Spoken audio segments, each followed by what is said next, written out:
this meeting of the Westford School Committee for Monday, March 3rd. We are going to start with the Pledge of Allegiance. Please stand and join us if you're able. I pledge allegiance to the flag of the United States of America and to the republic for which it stands, one nation, under God, indivisible, with liberty and justice for all. It's on the agenda, so I never really say it, but this meeting is being recorded, and we're going to start with the consent agenda. So there's one session of meeting minutes, and very happy to include 2 memorandum of agreements after some productive negotiation sessions with our Unit C Education Office Professionals and Unit E Educational Support Professionals. So for those are the next 3-year contract for both of those. So the process usually is that this MOU, which captures what was negotiated, gets signed, and then the teams work on incorporating that into a new standing contract. Any questions or concerns on the consent agenda? I'll take a motion to approve. So moved. Second. Tom and Sean, thank you. Do we have Mari on remote? No, I'm just texting her just to Okay. see if we can. We'll do hands then until we have her. So all in favor? Great, thank you.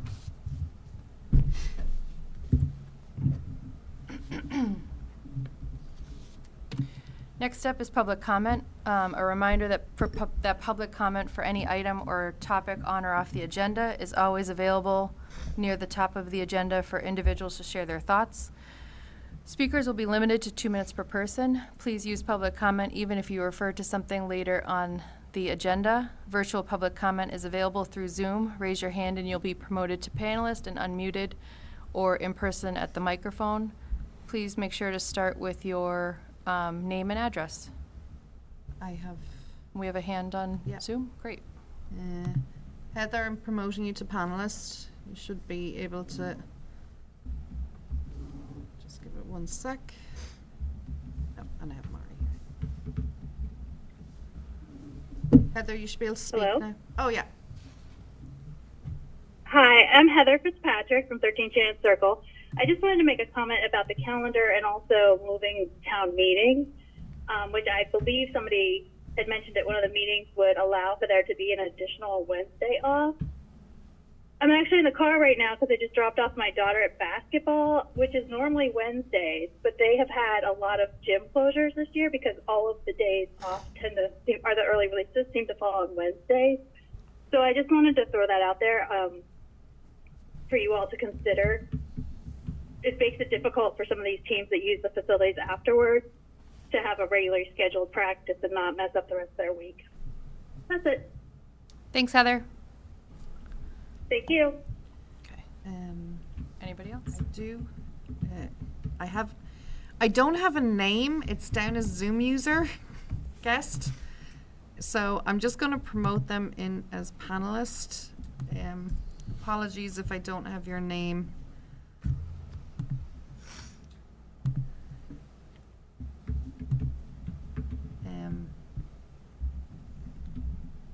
Sorry, I've promoted somebody who's under the name Zoom user. You should be able to speak now.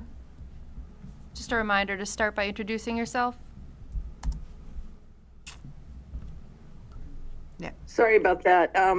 Wendy Lloyd, 16 Pleasant Street. Go ahead, Wendy, we can hear you. Okay, thank you.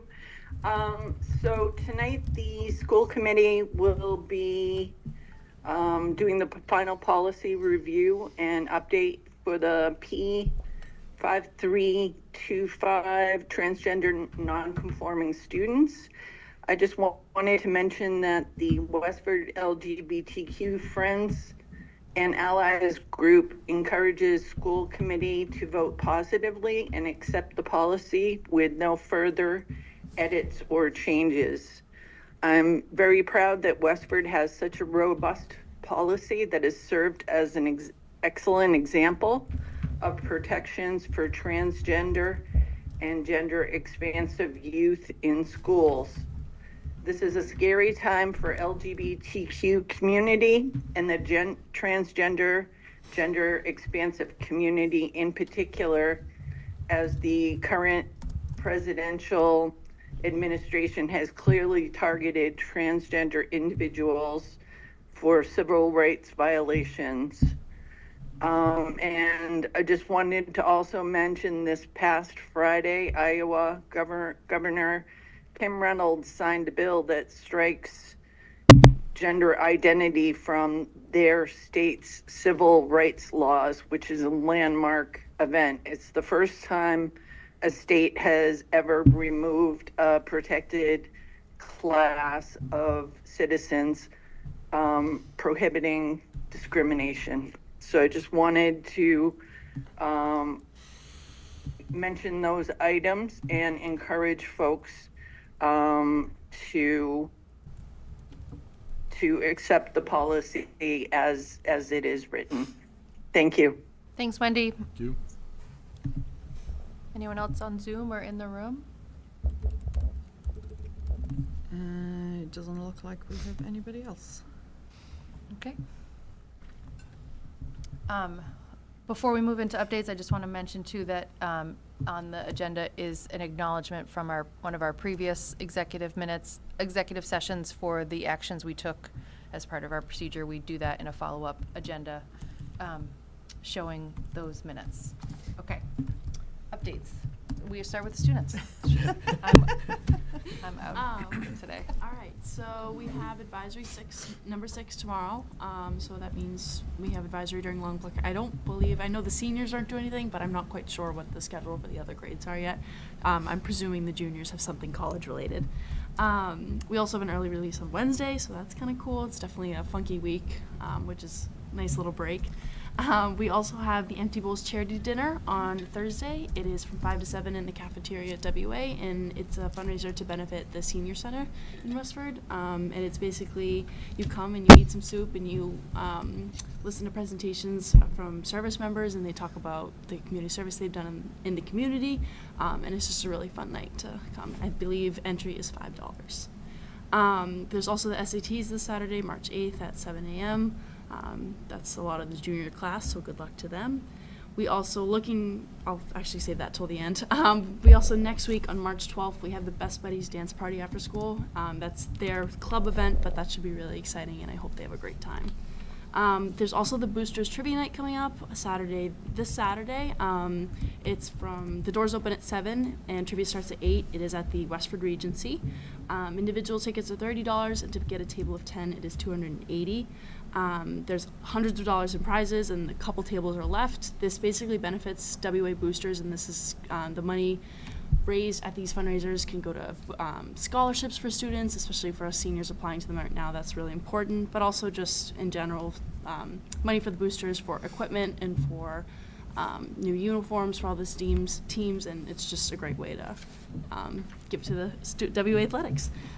We also have course selections going on. The portal closes this Friday at 2 p.m. for course selections for next year, so make sure underclassmen are getting in their choices on time. And also the seniors are applying to the WA Trustee Scholarship applications. That is open until Monday, March 10th, so a week from today at 2 p.m. It's a hard deadline, and there are a lot of scholarships to apply to, so I encourage people to get on them. And then just looking ahead, we do have in a couple weeks on March 17th the start of spring sports. Excuse me. Everyone's having the preseason meetings right now, and it's crazy that we're already here.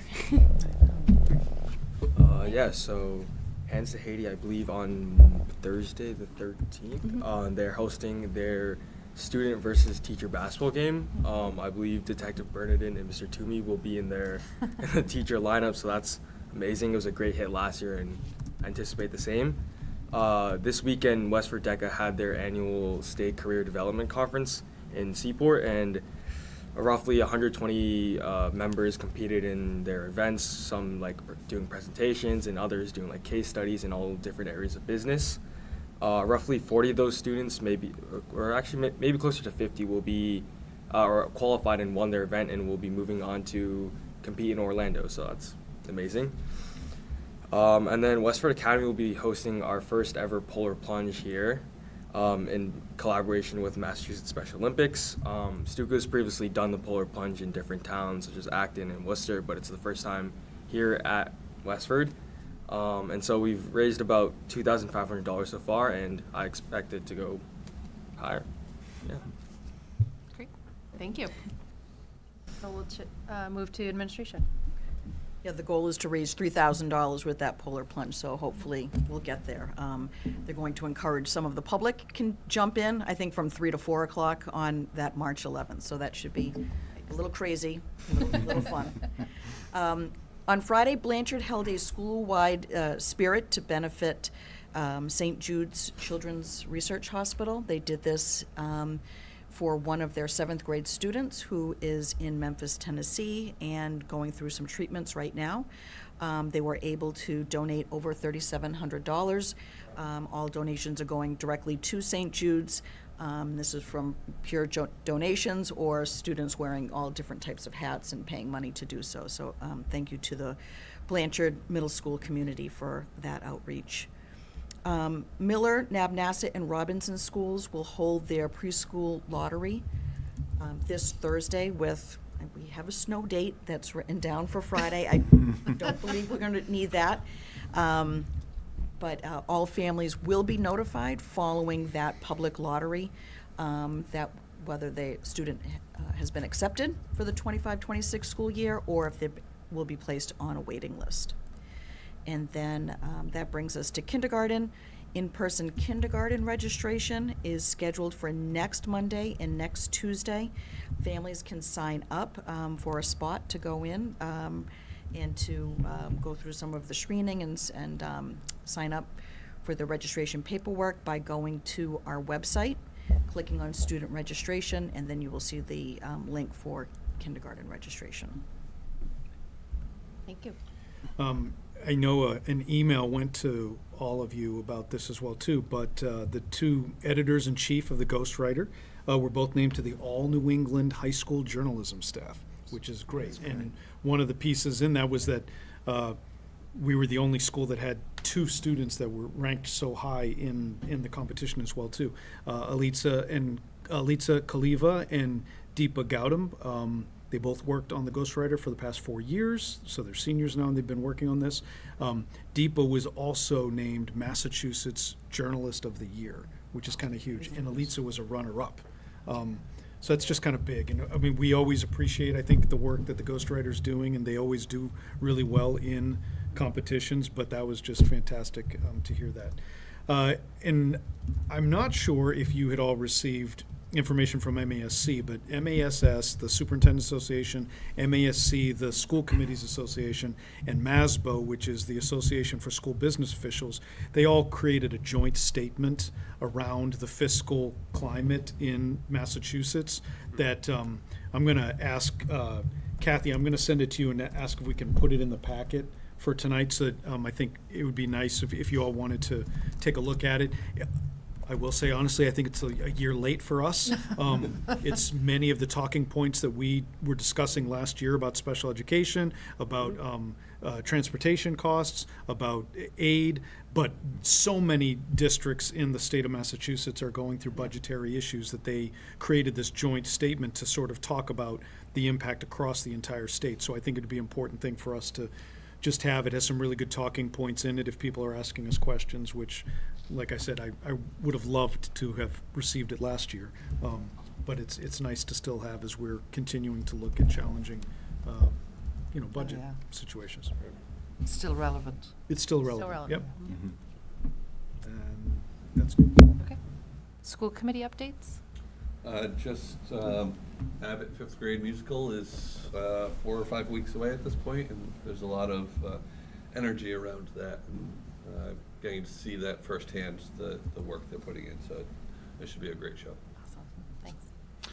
All right, so about a month ago, the town DEI committee met on February 6th, and a number of members on that night expressed concerns about the sweeping actions of our new presidential administration and how it would affect the committees and towns' work.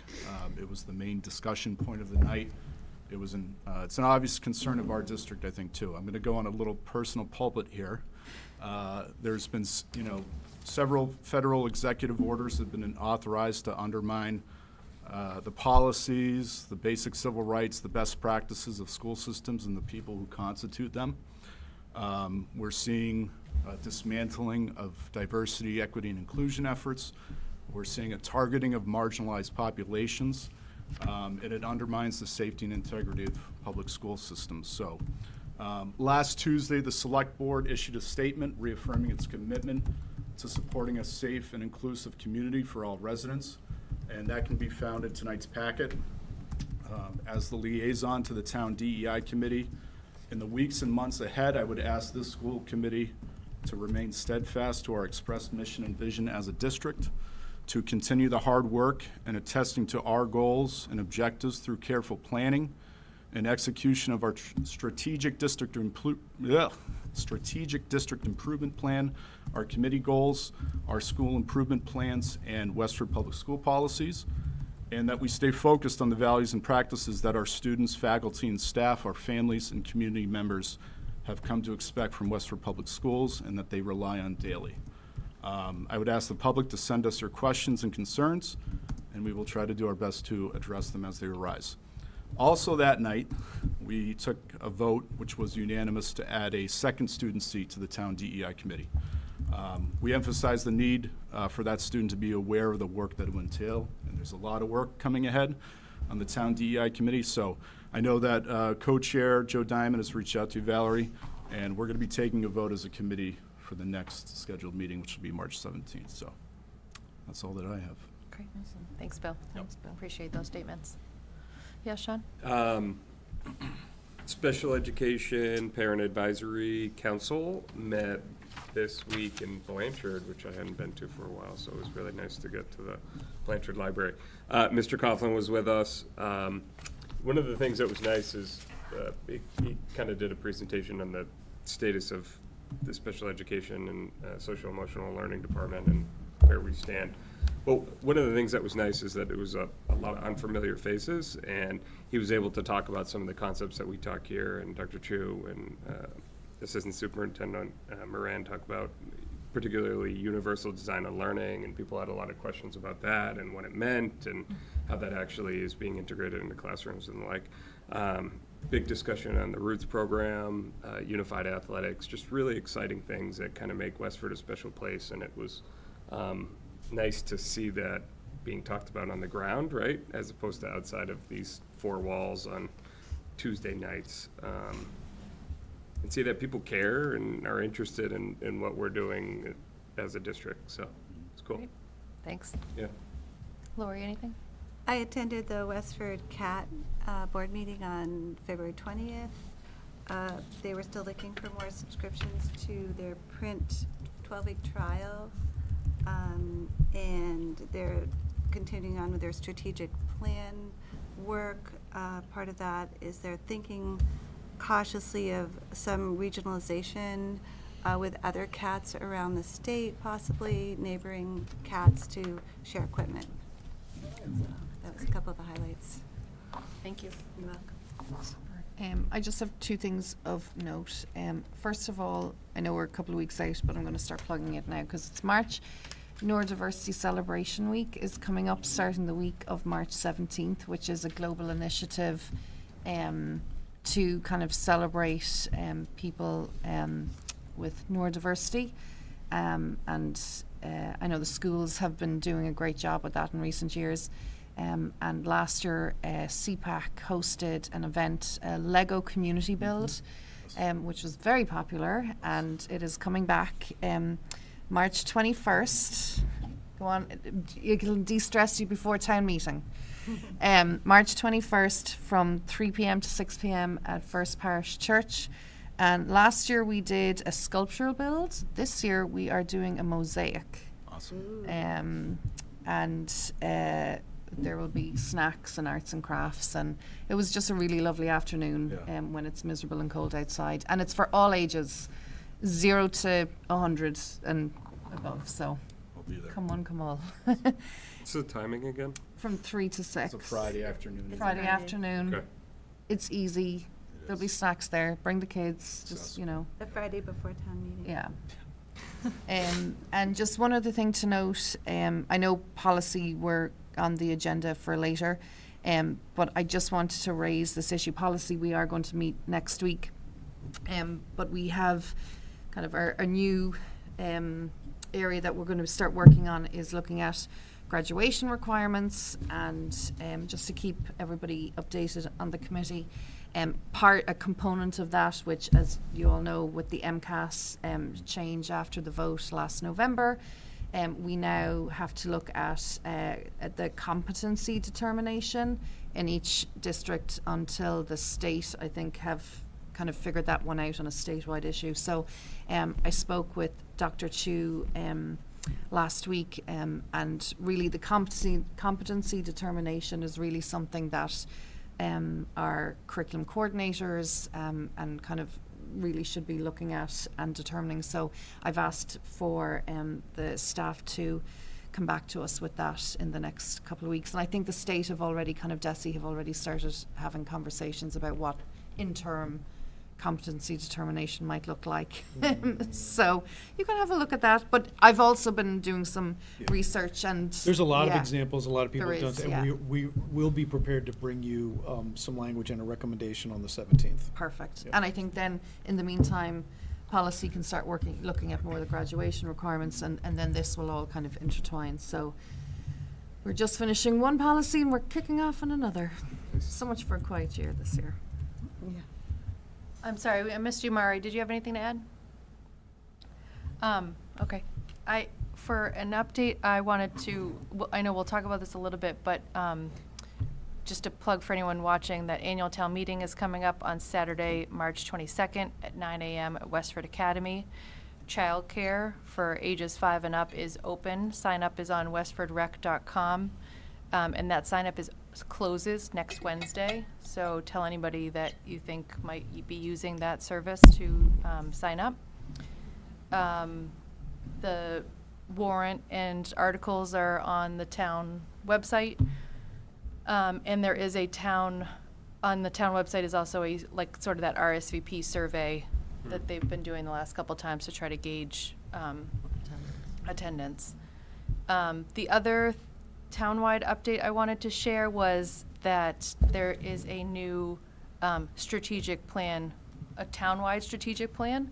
The select board approved that at their February 11th meeting. That's also on the town website if you want to read it. It has a mission and vision for the town, which I'd love to share with you in case you haven't read it yourself.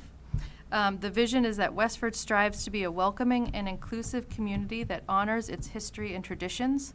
We are driven towards innovation and progress, balancing growth with preservation and a commitment to creating a sustainable future. The mission is that we are a team of dedicated professionals that take pride in fostering a vibrant community by delivering excellent public service. And there are 7 strategic outcome areas, one of which is quality educational opportunities, which says Westford is committed to quality educational opportunities. The town supports its exceptional public and regional school systems and encourages opportunities that support a lifelong endeavor to enrich, grow, and expand residents' knowledge.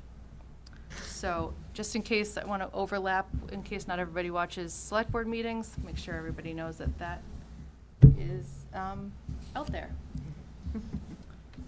Did I miss anybody? Anything? Great. Okay, we're going to right on time move to first order of business is the school calendar. Okay. You have in your packet the revision B for our school calendar for the 25-26 academic year. As a result of some of the initial feedback that you shared last time, as well as some follow-up suggestions, some slight edits were made. We called out April 27th, which is a Monday, the first day following our April vacation of next year. Will be no school for kindergarten students so that our staff can do kindergarten screening for our newcomers. And that is something that started last year, is continuing this year, and then obviously we're planning it for the 25-26 school year. On the reverse side, you can see the new start and dismissal times for all of our schools. Tom, you had made a nice suggestion to kind of succinct everything, but then it got a little bit crazy. Once we realized that we had some variation. Miller and Nab, you can see, line up with their start time, but with Robinson, we will have a 10-minute variance. And so it was important for us to call out each one of those, including the pre-K options. So what could have been a little bit cleaner got a little bit longer.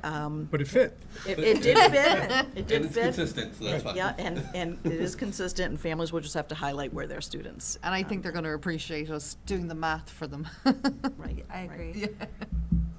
Slight margins were adjusted, and we also added a full URL for the DEI multicultural calendar at the bottom of the calendar as well. Thank you. That was it. Any feedback from the committee? There's a couple in the early dismissals where AM would be PM, so that half-days don't end at midnight. Okay. Oh, Oh, yeah. That is a long half-day. Yeah. yeah. I Yes. think would have a problem. right? Yeah. Good call.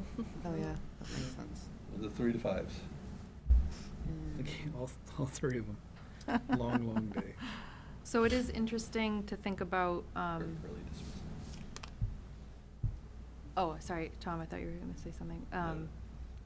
The potential, there's the February and March professional development days that are early release on Wednesdays.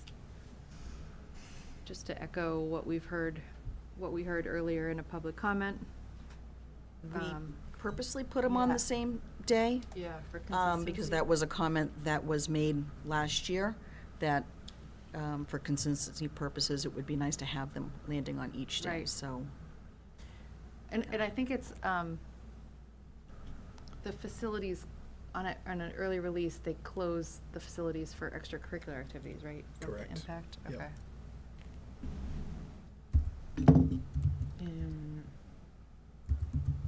I know it's on the, sorry, Val, did you want to? No. I mean, I know the other point, I don't know if you want to vote on it first, or, but, and we have it noted on the agenda about the potential. I just want to make sure everyone's, has a chance to weigh in. About other things. Yeah, Yeah. just the format, any final thoughts on that?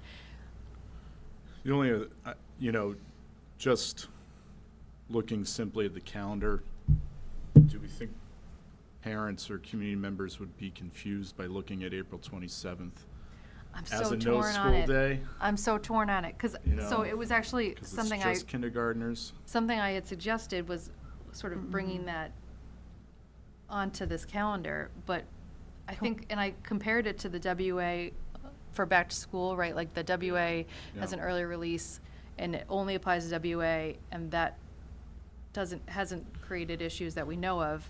But the difference is that that's just a slash. Right. Versus Yeah. the red is like, Yeah. your brain is like, oh, wow, Could April we- vacation is longer. Could we put could we make those dates like just bold in those sections? Just a bold line from 27, no school, grade K only screening, just make that entire boldface?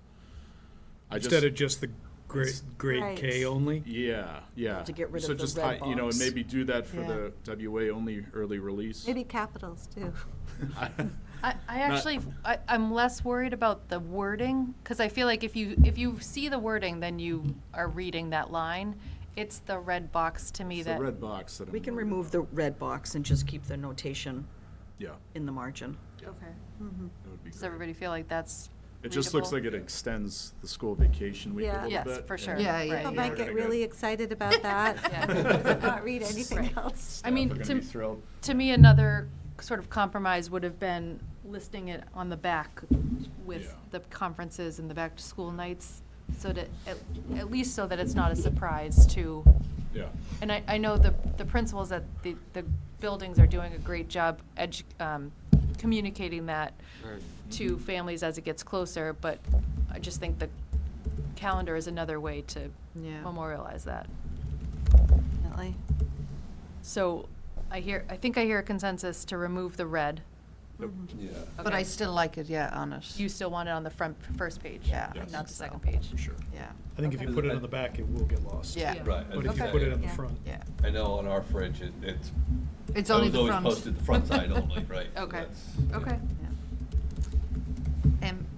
The one thing to note, not changes, I think it looks great.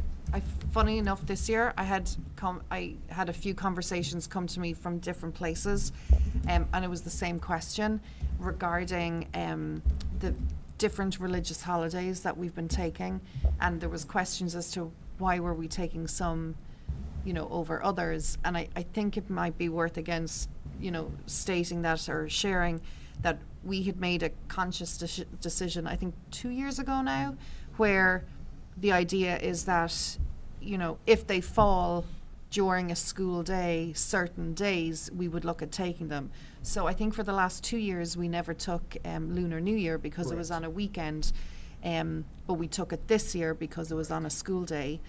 And I think, if my memory serves me correct, we didn't take Yom Kippur this year because it was a On the weekend, weekend. but we had taken it previously. Correct. And so I just had a few people not realize that this was actually, it wasn't that we were picking some over other, it's based on when they fall. So I think it's worth just, while we're having this conversation, to note that that's kind of the approach we're taking at the moment with it. Any final thoughts? Calendar? Let's move the actual calendar onward, and then Yep. you can bring that next topic up. So I'll take a motion to approve the FY26 calendar as amended. So moved. Seconded. And Bill. Okay. To do a roll All in call. favor? Tom? Aye. Bill? Aye. Sean? Aye. Lori? Aye. Mari? Aye. Catherine? Aye. And I'm an aye. Thank you. Pass our thanks along to Sandy, please. Okay, and then, so we do have, I opened it up to the committee to see if anybody wanted to take a position on the article that's at annual town meeting to consider moving the election day from a Tuesday to a Saturday. Full disclosure, I am the lead petitioner on that citizens petition, so I'm really trying to balance my role at this table versus as a citizen that put that forward. I will say, it came out of a lot of discussions that I've been a part of through school committee. When we brought together our calendar committee, it's one of the things we talk about the days off, and is there any flexibility in some of the ones that we're sort of constrained into, and especially the ones that are tied to a full day of professional development, and is that the most effective time of year for 5 to 6 hours of professional development? And I had also raised the issue last May to our select board counterparts and town manager, and it didn't go further. So because somebody else asked me, why wasn't this a school committee sponsored article? And those just have different deadlines. So it's possible that we could have talked about it as a group and made that step. But the way the calendar committee meetings fell and the deadlines for town meeting, that just didn't work out that way. As part of the follow-up to the calendar committee, Dr. Chu and I had a meeting with Chief Chambers to also revisit and have an update on an updated risk assessment on school closure on an election day, because that would be another way to sort of mitigate this May day off. And both, well, if you want to chime in. Sure. but- I mean, that had come out of the conversations at the task force, the School and Safety Town Task Force had talked about it. And Yep.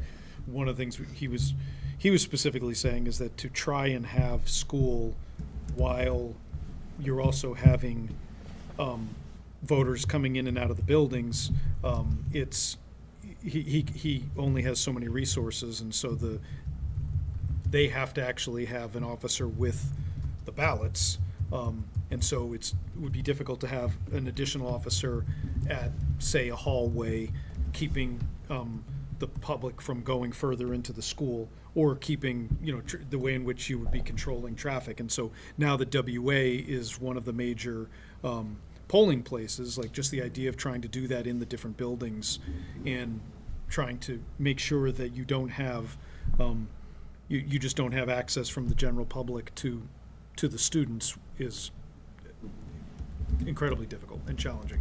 So it was his suggestion, he would prefer to see us not have students in the buildings for the election days. So that's why we were saying, okay, well, what is it that we can do? Someone's asked in the past, well, could the elementary schools still go, but the others? But you still have to then challenge, how do you make that up, and how do you balance that? And so that isn't necessarily a viable option. Right. So that's kind of how it came to exist on the town meeting article for March 22nd, but I leave it up to the committee to decide for discussion and whether or not to take a position on it. Do you want to stop sharing the calendar just so Mari? Oh, I gotcha. Thanks. Yeah, no, I mean, for my thoughts on this is that I think we should be considering taking a position on it, because clearly it's come out of a school committee calendar, and I think it's kind of conversations that we've had in the past about, how do we make our calendar and school year as efficient as possible, and this is more, I think, than just about the quality, like the timing of professional development for our staff in May. And I mean, I don't know, Laurie, you can speak to being a prior staff member, but I think also for families, trying to minimize those kind of, almost random days during the week. I know we're trying to streamline the professional development early release days to a Wednesday, so at least there's some consistency with that. But I know for me, I think it just makes a little bit of sense that we would consider asking the town. I mean, I know it means a change of resources, and I've heard some of the conversations that they've had regarding, and I think you've included them in the packet tonight. There's some worries about trying to staff polls on a Saturday versus a Tuesday. You may not have some people who are available on Tuesdays, but you may now have people who are available on Saturdays. Would be a potentially great capstone project or something for some of our seniors to get involved in. I believe they can, it happens in other towns. And again, I suppose the other feedback was about having our police officers having to come in on a weekend. I think for one day it's worth considering. In my mind, it's like, what's the cost? We're paying an entire staff for professional development on a Tuesday in May, to try and weigh up the value of potentially having a Saturday, a smaller impact on a Saturday vote versus a Tuesday. And I think, Valerie, you had shared some really interesting information on one of the, I think was it at the select board last meeting on, was it Bill Ricca have done this? Yeah, so part of the research for my petition, I've looked at what other towns have done that are similar in size to us. All of these towns have Saturday local elections. Dedham has 20,000 voters. By the way, Westford has 19,000, so just to orient you. Easton, 18,000, Bedford, 10,000, Arlington, 32,000, Pembroke, 15,000, Hingham, 19,000. Billerica actually has 32,000 voters and has a Saturday local election, and they manage 12 precincts in 6 polling locations. And I asked the town clerk if she had issues staffing her Saturday elections, and she said no more than she would expect on any other day of the week. So. Did any of them comment on voter turnout? So most of them have had it this way for so long that it's not that they can measure like a before and an after. Can I ask a clarifying question? Is that, do we have a standing practice or policy on taking positions on citizen petitions. So the only reason I ask is some communities, select board and standing committees don't take a position because it is We citizen. typically, and Sean, correct me, because you've been on the longest, you're the town elder here, is if there's something connected to the schools, is when we would consider, we'd take positions on it, as opposed to being an official coming from, regardless of Yeah. where it's been proposed from. Because it impacts the school calendar. Because it impact, yeah. I think we did take a position in the Indigenous Peoples' Yeah. Day. Sure. Renaming one. I will also say that when I was presenting this to the select board, they asked if the committee had taken a position yet, and they waited to take their position. Okay. But again, like I want this to be a discussion among the committee, not related to. We have an access to town meeting committee in town. The charge of that committee is to to encourage attendance and increase participation at town meeting, including but not limited to consideration of the date, time of town meeting, what services the town might offer, et cetera, et cetera. I think in a similar vein, we're talking about Election Day. You know, I think it's helpful to our families in this district to be able to better participate in this process. So that's my feeling on it. Might also be easier to find sign holders on a I was Saturday than a thinking that too. Tuesday for when we're For running. volunteers, and you could make sure you could be there, you know, people, I think because it's such a high level of civic involvement And for the town, it makes sense for it to be on the weekend. It's a more family-friendly, community-friendly day than a Tuesday. And bearing in mind, we have early voting for like the entire week before. We have mail-in voting, you know, there's so many more avenues. There are many options. Yeah. It would be one option. Yeah. I think my only hang-up on it is from the staff perspective of it is then requiring some staff to work a weekend day. And I'm just having the other side of, you know, if the select board were to propose something that required the teachers to come in on a Saturday, would, you know, so I can see positives and negatives of it.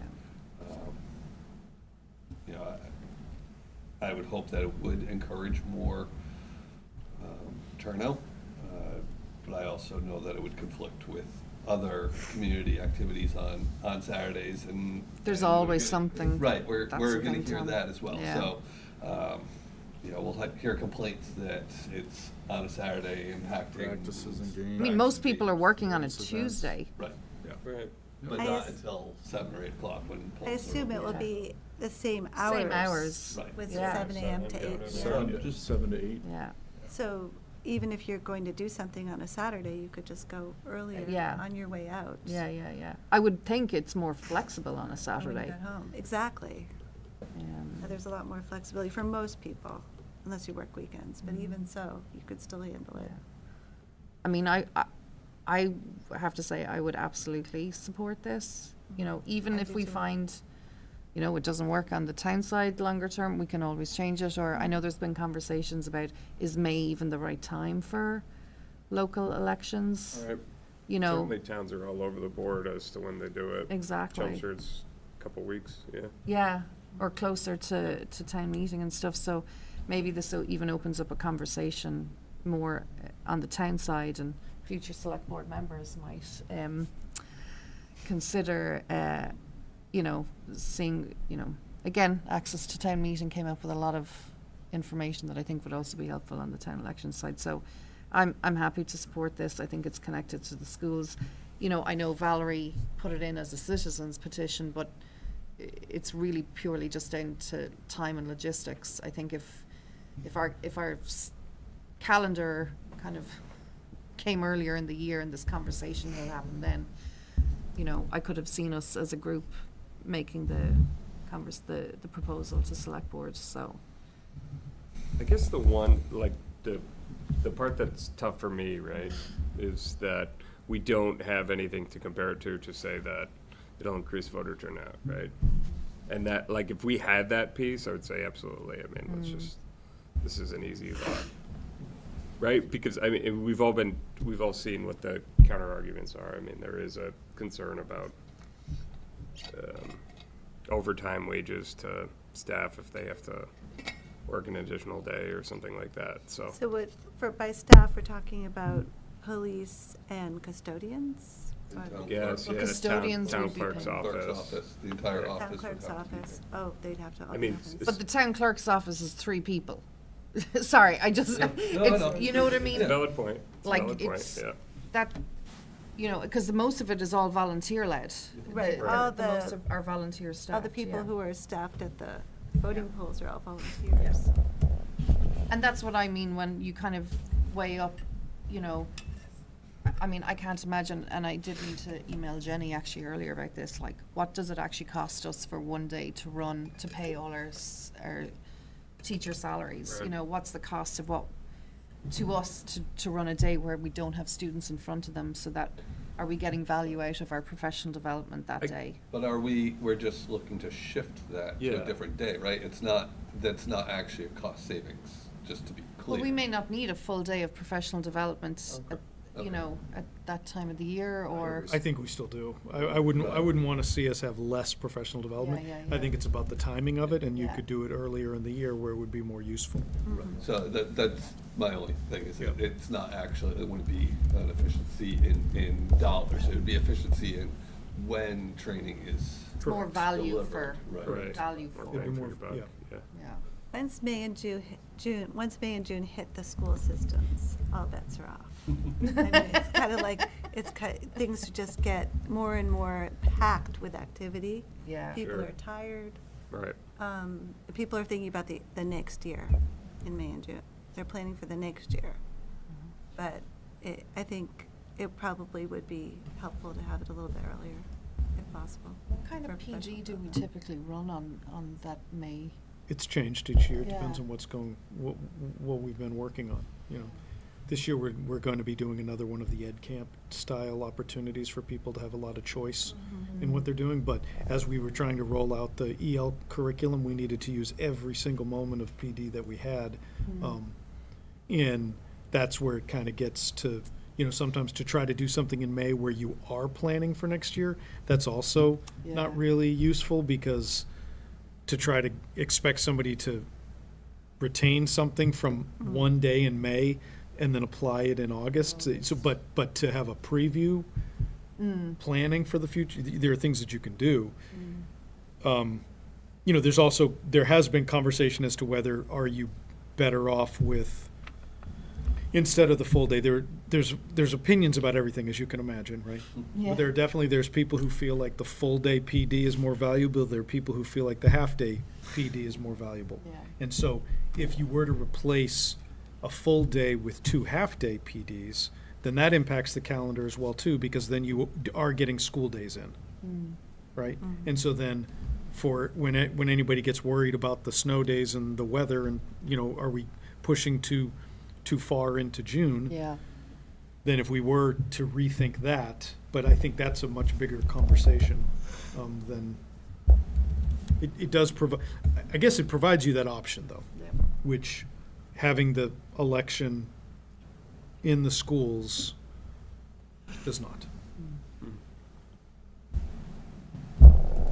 So is the question, do we want to take a position first? And then the second is, do I'm we gonna know what the abstain. position is? So I think it's up to the 6 of you whether you'd like to now, or you could always decide to on town meeting floor, or on the 17th, or tonight. If we take a If you position, take a position tonight, it gets printed Printed, in yeah. the motion booklet. which I think a lot of people, Versus if we wait till Yeah, I next Day think meeting. that would be we will not. helpful for everyone to take a Certainly not position to do day it. of. Day of, we would be asked most likely Yeah. for Yeah. our position. I don't know, I feel like it's been a while since we've been asked for something on the floor, what our position was on something, and had to take a vote on the fly like that, so, I Actually, don't know, but. in reality, as I think through it, most people at town meeting would not recognize this as a school impact. School issue, yeah. Issue, so they may not Sure. ask that position. So do you think, Tom, if we should be, He's just would you saying- like us to take a position? What do you? I don't know. Okay. Nobody has to worry about hurting my feelings. I have no ego in this. It was Being practical. just, let's push the conversation, have the discussion. Well, and citizen petitions are generally advisory anyway, they're not a binding, is that correct? Oh, no, that's a resolution. all right. No, this would change This the would be binding. bylaws, and legal has approved the language. Resolutions that are. Kind of like with Sean in that, like, I don't have any data in front of me, and so I'm having a hard time because I feel like I'm thinking about this issue and kind of trying to analyze it,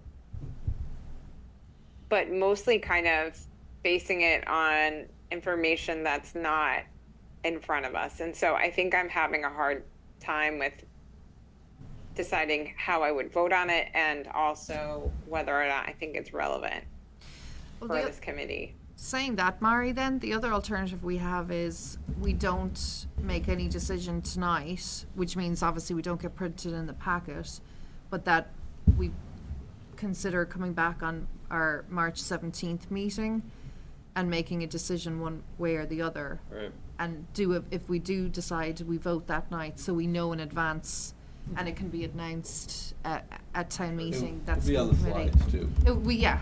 Yeah, so it gives everybody 2 weeks to kind of just have a think, have a conversation, look for whatever data they might want, and then we could revisit this on the 17th. Sure. Have any other boards weighed in, or would we be the first? Okay. Select boards specifically said they I- were waiting. They wanted to see what we had said. Sure. As someone who's probably for this, I think it still probably makes sense to wait a meeting. Just see if but I suppose the counter to that is what information are we gonna have that's different than we have tonight? And maybe we don't, so. And I think this is a chicken and the egg recommendation. Whether we would recommend first or select board. To me, it would make more sense for a select board to take a position because it does have town staff impact as well. But, you know, so, yeah, I don't know that I'd want to take a position first on this. Bill, Mari? If we don't take a position tonight, I know I'll be doing some homework, so preparation for next meeting. And I would advise this committee to do so as well. Sure. I think it doesn't hurt to have a little more time to think about it for people who aren't sure. Okay, great. I'm going to move us right along then, because we have plenty more to cover tonight. And we'll switch gears to our district improvement plan. None of District this. master plan. not District, improvement sorry, plan. wow. Right. It's okay. We're Someone all check on me later. connected. District master plan. So this is really two meaty pieces from, as part, under the district, under the master plan umbrella. The first one is an update from the space usage working group. This shouldn't be a surprise. It's been in our school committee goals, our superintendent goals, our STIP and I know we've been giving brief updates at our meetings along the way that Dr. Chu, Jeff Goodwin, and I have been touring all of the buildings, reviewing floor plans with the principals, talking about how spaces are being used and what increased usage might look like and what reconfigurations might look like. So what we were trying to do is have a deadline of giving an update to the committee and the public, really, because it does sort of interwoven with the Robinson School Building Committee's ask for a feasibility study. So we'll just dive right in. Sure. So, yeah, the slide one, just talk about the working group. Like we said, we've talked about this a number of times throughout the year that It was me, Jeff Goodwin, and Valerie who were doing this, and Jeff is not able to join us this evening, but he has most of the information that you'll see tonight are things that he's, in terms of any capital things, he's actually already shared with you as well too. If we go to the next slide, it kind of talks about why we were doing this. So, and to remind everybody, it is part of our master plan. It is in our district improvement plan that we would be doing this both last year and this year. It's layered into my goals as well as the school committee goals. And this is coming out of the work that we were doing with SMMA with the facilities assessment, because not our overall usage wasn't necessarily quantified in the facilities assessment. They were asking different questions, right? And so while they were looking at the way that the space would relate to MSBA expectations, and so we remember, if you remember seeing those maps, perhaps not every, and for the members who weren't with us at that moment in time, but in that assessment, it has maps of our buildings that shows which rooms are larger than what the MSBA would expect, which are smaller. The majority of them are smaller. We didn't have too many that were larger, but that work was in there. But we wanted to say, okay, well, how are we currently using this? And even some of the data changed from 2023 just because of the needs in the buildings. Right, when we're talking about our special education programming and different things like that, things have already changed from there. Out of the facilities assessment, we knew that we based on that information. Little teaser for the next presentation we're about to give.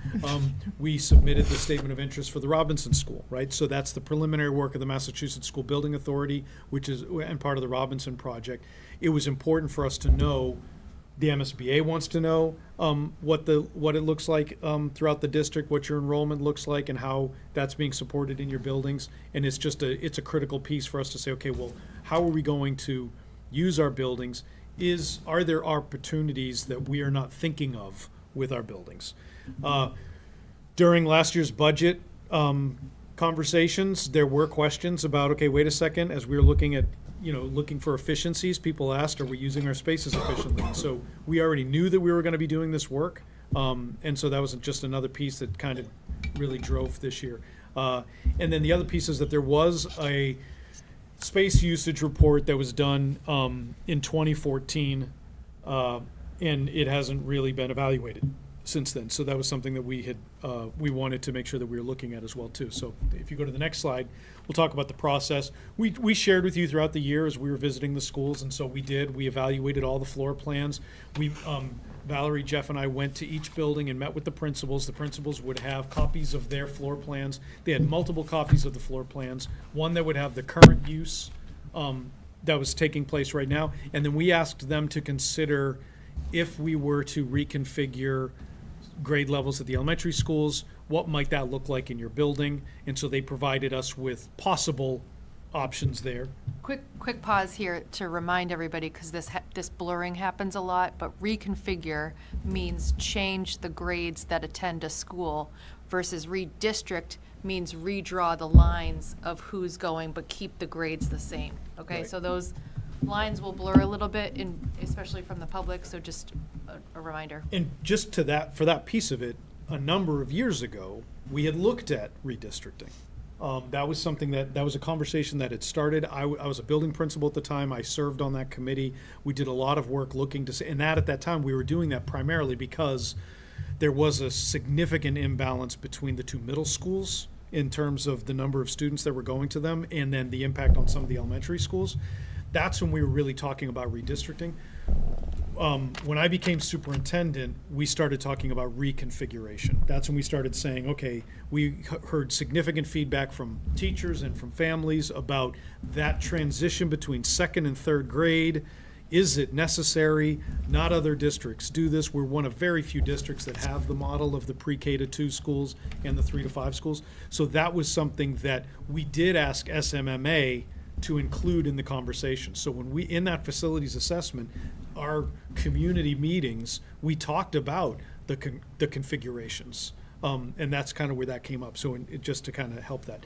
So it's still part of this process here. We evaluated the floor plans, we toured the buildings because we wanted to look at the different spaces. Valerie did an excellent job taking photos of all the different buildings and all the different spaces so we could compare different types of spaces. Some are very similar, some are very different. And so we're looking at, okay, what are the resources that our students and our staff have access to? And then finally, we needed to summarize all this data. And we say, okay, well, what does this look like in this report? And this is where we needed to figure out how many rooms exist in each building that could actually fit a specific section. So we decided that we would then take how many of those rooms need to be dedicated for certain causes, for certain practices, for programs that might not necessarily be a typical classroom. And then finally, what we did is we took that, in order to determine the usage, we took the number of class sections, divided it by the available rooms. Is that the right way or the other way around? No, that's right, yep. And that's kind of how we summarize this. I also want to say at this time, when we started looking at the data, because we were also doing the work with the MSBA and we were in enrollment conversations with the MSBA. There was an intersection here with the Robinson School Building Committee and Lindsay Richard. I forgot her last name. Sorry.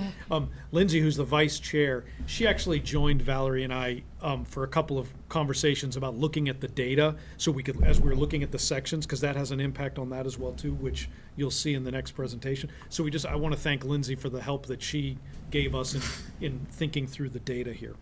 And because what you'll see is it's there's so much data. Yeah. And so what we were really struggling with was how do you boil it down and how do you make it digestible?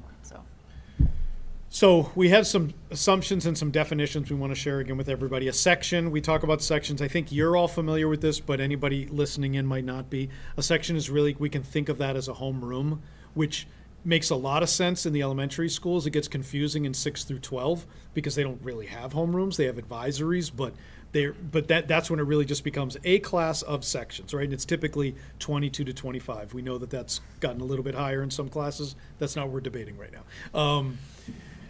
And as we go through this, as we're boiling this down, we use the terminology Category A classrooms, which is a room large enough for a section. So it is a room where a typical class of 20 to 25 students could meet regularly, right? Where the teacher and the staff would meet with the students. That would be their home base for that class, would be in that Category A.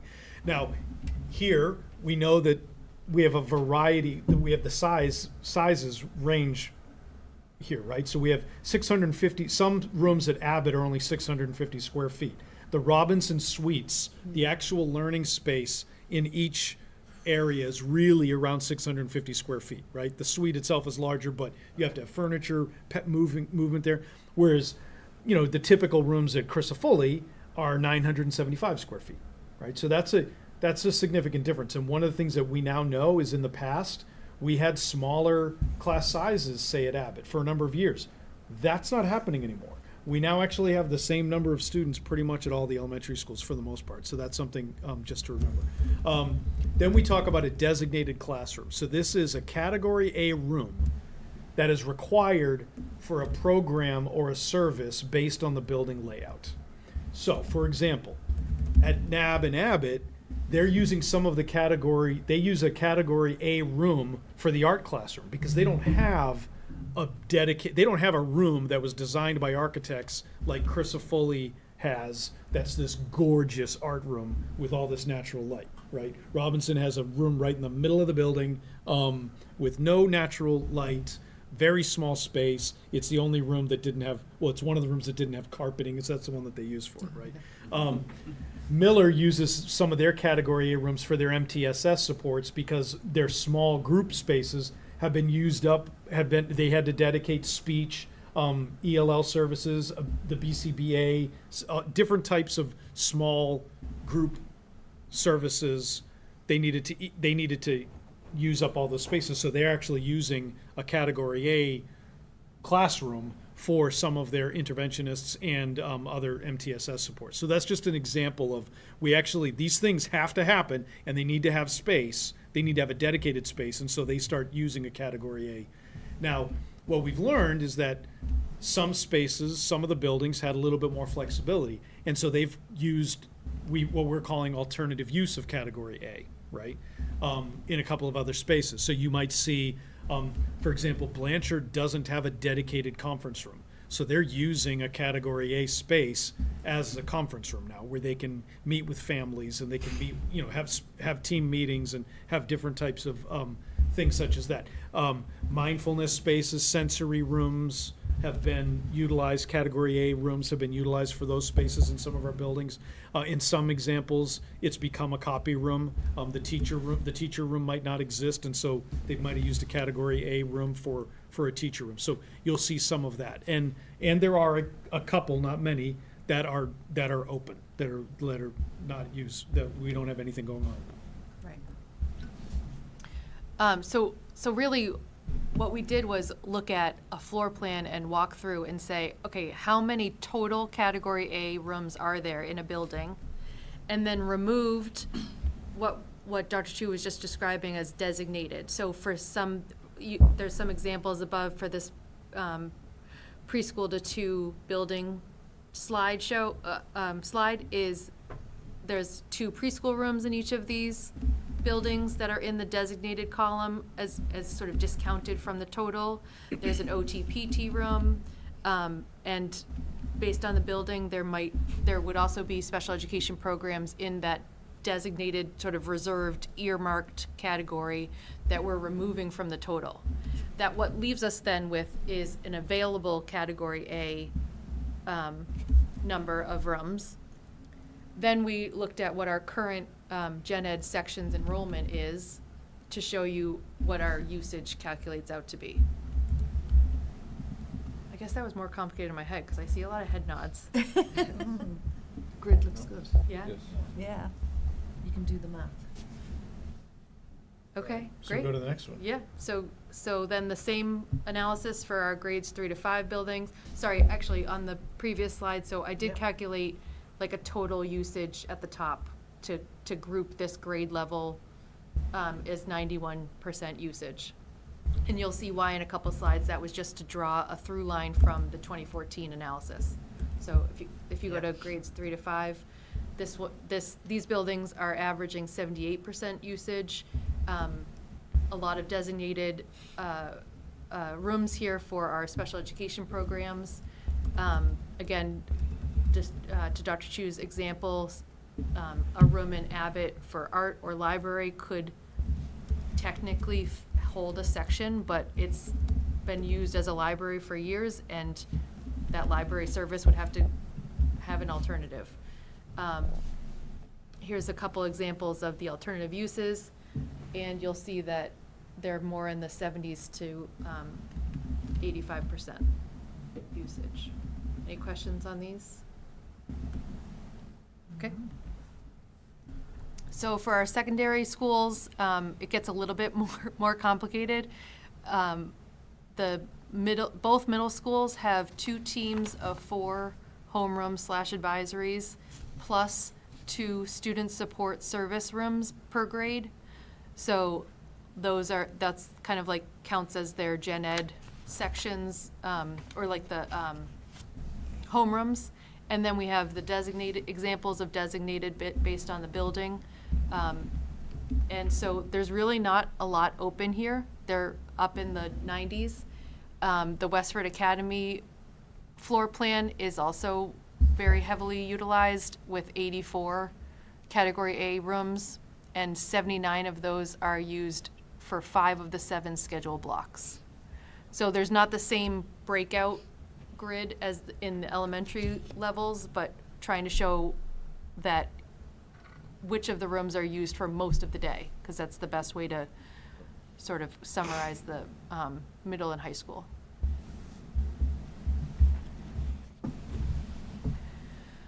So really a question I heard a couple times last year during the FY25 budget was, enrollment has decreased. So that tells me that you should have rooms that are empty and you should be able to close a school.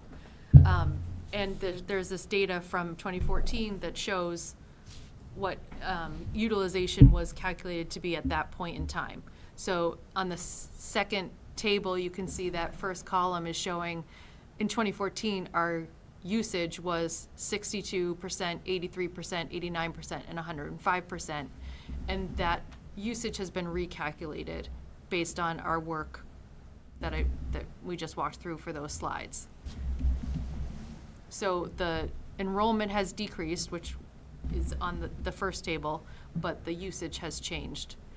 And as part of this process, one of the things we didn't talk about on slide 2 or 3 was we went back and looked at carefully the 2014 report to understand their methodology, what assumptions they were making. At the time, they were using 12% of students receive special ed services. Currently, our number is 18.7% of our population. And that doesn't include the 3.5% ELL population that we now have that we didn't have in 2014. Right. In 2014, ELL percent was 1. Yep. The other, they did have some special ed assumptions built into their report. 1 full-size OT-PT room, a half-size speech-language room, and then, as you can see, they had 7 rooms district-wide that they were accounting for specialized programs. When you say 1 full-size OT, was that per? Per room, building? per building, I'm Per sorry, building. you're right. Okay. I should add that, thank you.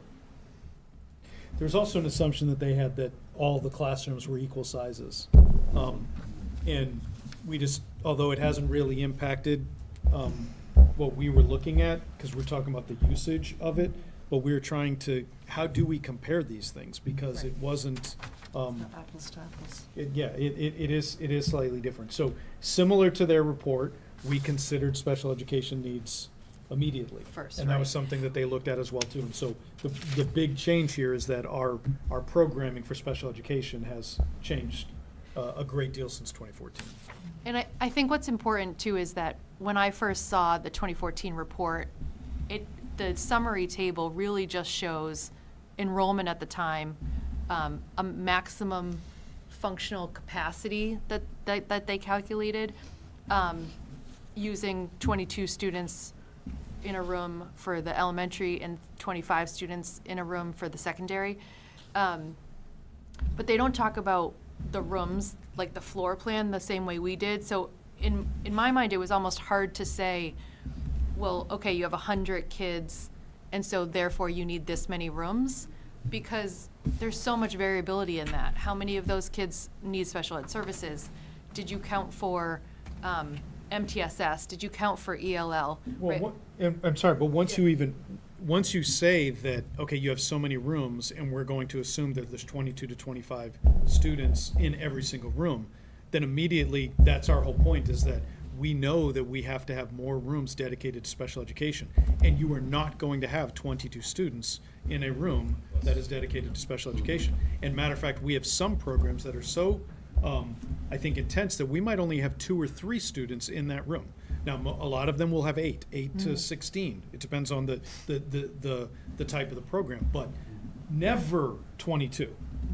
Like, that's not going to happen. And I think that in itself is just a big change. And it's baked into the enrollment and the assumptions, but I guess the way my brain works, I needed to see a floor plan and say, no, that room is gonna be this, that room is gonna be this, that leaves us with this many that could be sections. How many is that? Well, and to Dr. True's point, it's not like we can say, oh, well, that class only has 2 to 5 students, so we can cut a room in half, because Right. that just, it doesn't Right. work to have a half-size class for. Right. you know. And isn't there also something, I think it came up in our tours, it was at Westford Academy, the conversation about even the placement of where some of those classrooms be like, there's a state kind of guidance that. Sure, that's actually one of the things that we'll even talk about in our next presentation. Yeah. Because that is true, that and Courtney, not that is not your hat to wear, but the idea is that she knows very well that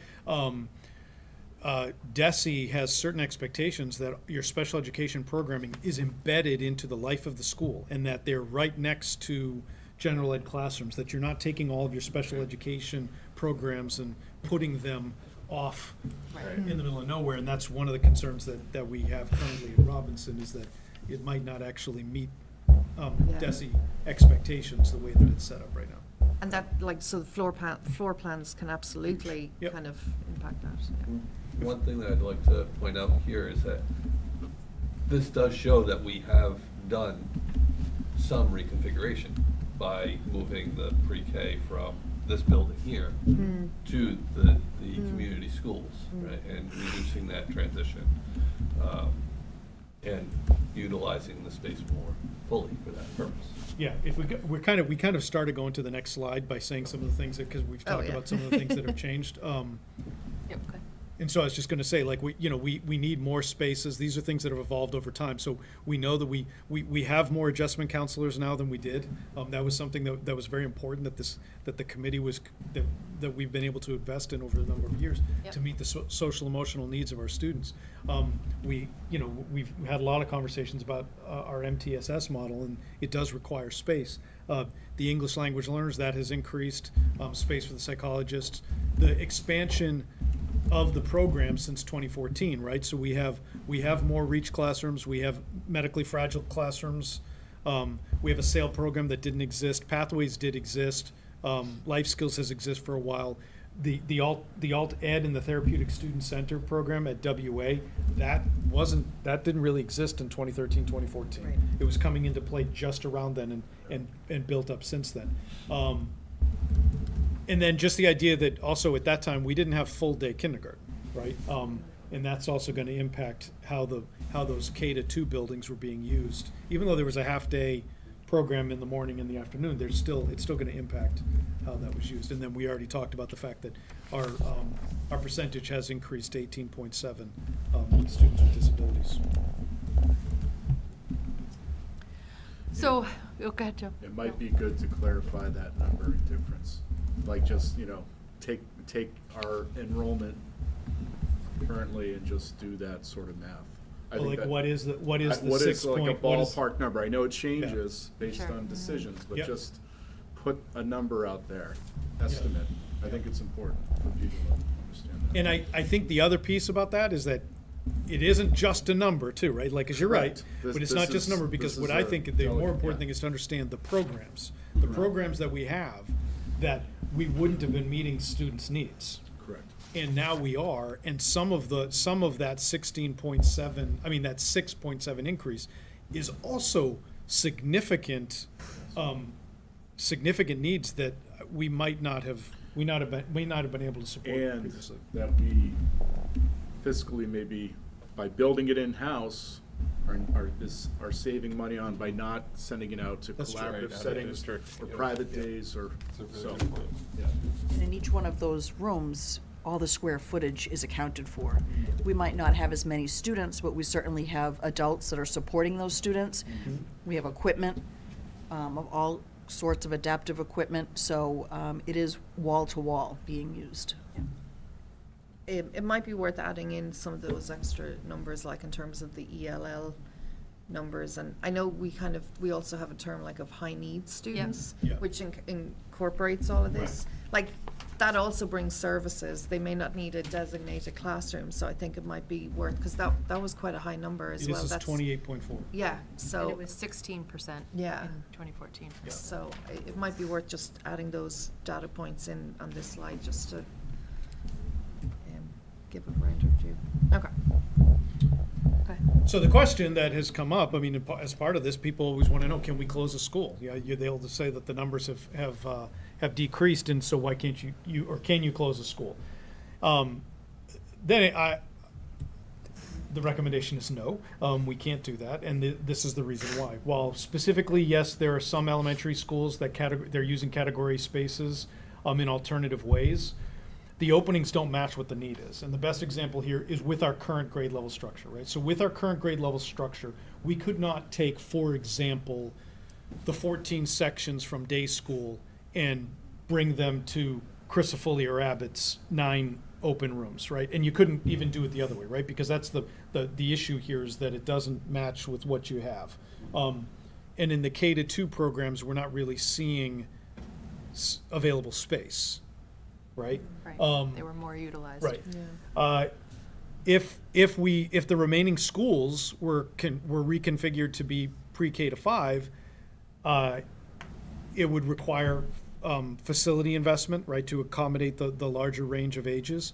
The flexibility that we have right now, some of our schools we might have more flexibility than we need, but we still need flexibility. And if we were to reconfigure the other schools and close a school, we would lose that, and we would have limited room for growth. We would risk overcrowding, and we do know that our projections are that they're leveling out and that they'll increase again. It doesn't seem that they'll increase dramatically, but go back to basically where they were, around 100 more students. But that's telling me that we don't necessarily want to lose that flexibility that could happen at any time when you have an influx of in any given grade. It would have a significant impact on the current educational environments at each of our buildings right now if we were to put more students into any one of them. You would lose the way in which you're able to use the space in the first place. And again, it kind of comes back to, we do not have an overcrowding problem. We would risk moving towards an overcrowding problem, which seems to be, we'd be working against ourselves. There would still be significant capital needs at the remaining buildings. That's a little bit part of our next presentation as well too. As these are two separate conversations, although they inform each other. So that's why we didn't put them all together, because this was one of the pieces that we said we were going to work on outside of the MSBA process as well. I think it's also important that we can't just say, oh, well, we don't need a building this year, and then in 2 years we reopen. So that's the third bullet point right there, right? The idea that if we were to close a school, that's a complicated and lengthy process, right? You can't just decommission a building. Once it's closed, it's no longer grandfathered, and so everything would have to, all building codes would have to be brought up, whereas some of them they're not existing on current code. Many of them are not existing on current codes, the current codes right now, but we know that they're still okay. The possibility of we'd have to refund money if it was closed within 10 years of any state reimbursement as well too, so that could have an impact if that was the case. To that specific schools? Yes. Okay. Yep.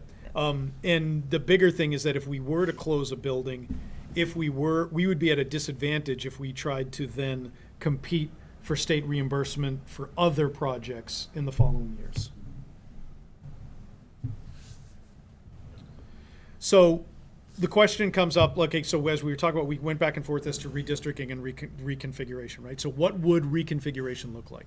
So right now, some of our schools could handle it better than others. Some could handle it with very little, if almost no work. Miller, NAB, and Crisafulli specifically would not have as big a trouble. Nabnasset was actually built to be a full elementary school, right? All of the grades in it, while Miller was built specifically to be a pre-K to 2 building, and Crisafulli was built to be a 3 to 5 building. They have their newer buildings, and they have, I think you'd be able to change those grades in those buildings with greater ease. The Robinson open plan, the suites themselves, they just wouldn't be appropriate for grades 3 to 5. Yes, it was built to be an elementary school. Yes, grades 3, 4, and 5 have been in Robinson in the past. But that is just no longer an appropriate use of that, and that's just something we're looking at in general. Right now, we're saying that it's manageable with the younger students because they are smaller, and that physically makes a difference both in the sound, in their distraction, in their ability to be working. Every time I would go there and visit, one of the things Mr. Lacoste would say, if you sit down and you put yourself where the kids are, you'll see that the kids aren't necessarily going to be as distracted as the adults are in the space. Third, fourth, and fifth graders are going to be larger than those barriers, and they're going to be more apt to be distracted by what's going on in the other half of the room. We would need to make more significant adjustments at Abbott. We have to remember, Abbott was actually built to be a high school, right? An old high school with very small desks in rows, very small rooms. None of those bathrooms would be appropriate for younger students. Some of them are barely appropriate now but we make it work for the 3 to 5. But it wouldn't work for pre-K to 2. It wouldn't be a good idea. And day school was built to be a middle school. It's not as big of a difference, but it also just has that, we would have to do some infrastructure changes, more work on their bathrooms alone just for that. Additionally, the playground equipments in the buildings, we'd need to make sure that all of the playgrounds were appropriate for all of the age ranges that they'd be supporting, and that would take some significant investment. Now, in doing that, if we were to change any of the schools to become pre-K to 5, if we were to do that district-wide, there would be a natural redistricting of boundaries, right? So that's where that kind of comes into play. And just some other thoughts Yeah. that we talked about as we were touring with the buildings with the principals to say, okay, what you're a pre-K to 2 principal, what kind of things do you think about for your population that we need to sort of bring those learnings into the grades 3 to 5, into a different building that hasn't had that age range, like things like the preschool pickup and drop off, or preschool eats lunch in their classroom, things like grade 5 having a school play, or where would that take place in all of our lower elementary buildings? Grades 3 to 5 have band and strings. So it's just a list. None of these are deal breakers. They're all just things that we have started some conversations about that they would be further considerations. On the other side, I could see a further consideration would be transportation costs, if it were reconfigured, because you would have more families that would be within that, the radius of the school, of their local school. Right, the whole time, as opposed to Yeah. when they might have been for half of the time, and then Right. they went to another school. Right, so, it wouldn't necessarily reduce the number of buses we'd be using, but One of the main considerations that we didn't talk about, though, is, and I think everybody kind of expressed this concern, is the number of sections per grade level at a school. Once you extend those grade levels, then you can't fit as many sections in the school. And so what is too small, right? And so we talked about that. Ideally, it would always be more than 2 sections, hopefully. Yes, small country schools work with 2 sections all the time, but if we don't have to necessarily do that, we would rather not do that. Just Yeah. makes like class placement and right, everything I a was little gonna say bit more that tricky. there is a definite thing of student to teacher matching, right? And if you only have 1 or 2 sections, your student is essentially stuck with, I mean, all of our teachers are great, don't get me wrong, but personalities don't always line up. Yeah, I've seen it I'm myself. gonna go as far as to say, and I do believe, yes, our faculty's great, the staff is great. That is not my concern. My concern is, there are times when the children don't all get along with each other, Yeah, yeah, right? yeah. And we're trying to, are we able to really expand their friend groups and expand their ability year after year to meet more and more people? And when it's all like, you're all in the same section forever. I mean, it works, and you can do that, and you learn things that way too. I mean, someone will say you have to work through conflicts in a different way, but I just think that is a challenge. That's not something we necessarily want to create for ourselves. I once taught at the Cameron School, where there were 4 classes, grade 1, grade 2, grade 3, and I think there were 2 sections of first grade. And the second grade was an unforgettable year. There were about 20 boys and 2 girls, Oh my gosh. but that was only second grade section, so Right. Yeah, they yeah. were there. I was gonna say too, I just think about my kids' experiences at NAB, having 5 teachers, 5 sections. They all get to learn from each other and work together. You reduce that down to 2, you don't have as much mingling and professional collaboration and, I mean. You don't, but if you can have it around. Cross-district, sure, but Right. I mean, it's, having it. You get it, There's you can get it vertically too, which Yeah, is Yes, what's more what you on the do flip get. side. The But The other thing to there's think about layers too, to this. because the other piece is, in between 2 and 3, Yeah. what you can do is it's easier to develop common planning time, Yes. right? And so you're actually able to build into the schedule in an easier way for the teachers to collaborate with each other in a ways that you can't if there's more sections. And I will say, I taught in a school where it was 2 sections per grade, and I loved having, we were a team, the 2 of us, we worked really well, and it was across the school. I wouldn't have any concerns about that. I actually think there's more benefits to having the mix of having second grade teachers be able to work with third grade teachers and vice versa, you know, because like the students in front of you aren't always at a second grade level or a third grade level. So knowing there's that expertise across the whole school. And you have the older kids helping the younger kids, Yep. doing things with them. Yeah. That's a great There's a lot of advantage. benefits, yeah. Yeah, I mean, it's definitely a bigger conversation. This was like with the space usage lens Yep. and the facilities sort of considerations. And I think we just added a quick slide at the end for if there was any questions about visualizing our enrollment. This was provided by The MSBA, yeah.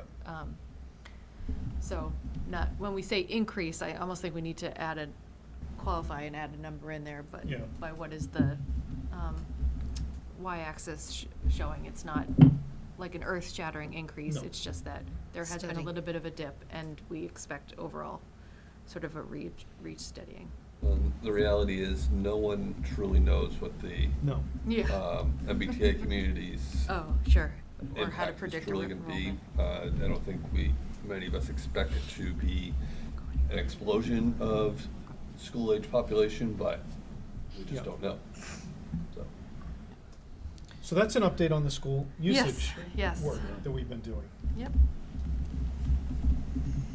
Like there's right? still more You've really for us done nothing to, this year. I mean, still more for jeez. us to digest and It's a you know, lot of one of the work. other things that's kind of an open is, just a curiosity for me was how to compare it to, like if you reverse engineer the 2014 report from an enrollment number into a number of rooms, and then use that to compare our current, what we think is now our available rooms, anyway. So we'll keep meeting, there's more to come, but. I mean, I think, you know, it's important because I think it came up so much about reconfiguration, redistricting in the last year with the conversation.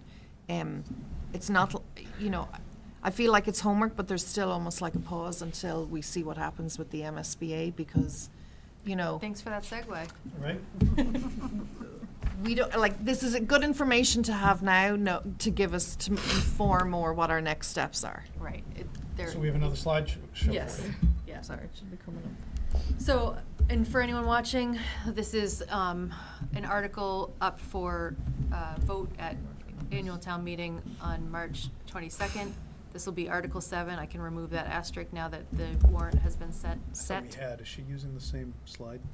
This is the one that was in the packet. yeah. Okay. I don't think we made any changes, except for that. I think I moved her slide around, but it's Okay, fine. we'll get there. Yep. So this Did is. you email me? Do you want to? Let me share it with you right now and you Yeah. can bring it up. So you all know this, but the Robinson School Building Committee has several members of the public. I think Lindsay might be joining us on Zoom as vice chair. We also have Jeff Goodwin, Kristen Loss, town manager, members of the select board, the finance committee, permanent town building committee. And we've been really lucky that several of the resident members have strong expertise in their professional role with this type of work. It's just been really valuable for the work. So Did you get it yet? Yeah. I'll also use this minute to explain that as part of our outreach to the community, the Robinson School Building Do Committee. you want me to leave Lindsay into this? Sorry. Yeah, that'd be great. Yeah. Just in case we have questions Yeah, for her. just before you. Sure. The Robinson School Building Committee is hosting a forum at Robinson next Wednesday night, and the building will be open to the community for like tours beforehand. From 6:30 to 7:30. From And the 6:30 to forum's at 7:30. 7:30. Thank you. And then we're also opening the building for tours the Saturday before town meeting, so that's March 15th from 10:30 to 1. 10:30 to 1 o'clock. Thank you. And we're hosting a forum at the Cameron Senior Center as well for that population, and to just trying to push out as much information about this article as possible. So I'm going to jump right in. So what we're here tonight to talk about, obviously, is for the school committee to hopefully take a position on this article. Again, if we take a position tonight, we get it into the packet, the warrant motions booklet, and I don't think there's much new here that you haven't been updated about along the way. We did get unanimous support from the Finance Committee and the Select Board, which is great. Just to start off with some clarity on what the article does and doesn't do, it does not increase taxes, it is not a debt exclusion, it is not an override.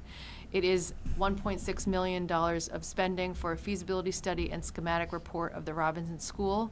That basically covers several months, 10 to 12 months of owner's project manager, architect fees, and a full analysis of 2 sites. This is a requirement. I cannot say that strongly enough. This is a requirement to get in the MSBA process, which is a grant program, so it's tied to their reimbursement. If this fails, we are not in the MSBA program at all and would be funding our capital fixes ourselves. And it blocks us from getting back into the MSBA process again for a number of years, I believe. Well, it makes it difficult. There's no actual amount of time that you're excluded, but you do go to the bottom of the list. Yeah. And they do, and it does. You don't get to like hold your spot. You have to reapply. Yeah, you have to. Yeah. You have to go through the entire process again. And it was not typical that we got in the first try. Yeah, oh, yeah. But that just kind of shows the needs of the Robinson School. Right, and that's an external validation that this state organization looks at needs across all districts and ranks them by urgency and need and chose Robinson on the first try. Other districts, like Dr. Shua said, have resubmitted for 5-10 years to try to get into the program. So they determine a base reimbursement rate for each community. Westford's for the current calendar year is 48.05% of eligible costs. So the authorization, you may know this from previous town meetings, but the vote has to be for the full amount of authorization. However, we don't expect that full amount to be expended. So what is a feasibility study, right? So the scope of the feasibility study, it is, again, we've already said this before, it's a required phase of the MSBA process. It assesses the need for a school building project. It's going to evaluate the existing conditions, explore potential outcomes, and the determining costs. And I think this is the most important part. It's going to recommend the most effective and educationally appropriate preferred solution. So the actual feasibility study, and we have examples of other feasibility studies that have been done in other communities so that people can see what does this $1.6 million, what does that end up looking, what do you get for that? Out of a feasibility study, the MSBA requires these potential outcomes to be explored. What if we make no changes? What if we just bring the existing facility up to code? What if we renovate and or do an addition to the building to help meet the needs? And then what if there's a new construction? So those are the 4 things that the MSBA, for any school that goes into this process, the MSBA requires that the feasibility study explores those things. For us specifically, because Robinson is a pre-K to 2 building, we know that they're going to look at, could a new construction be a pre-K to 2 building? Or could we look at a pre-K to 5 building and look at possible consolidation and reconfiguration? That was part of our SOI. That was part of what we submitted for the Robinson School.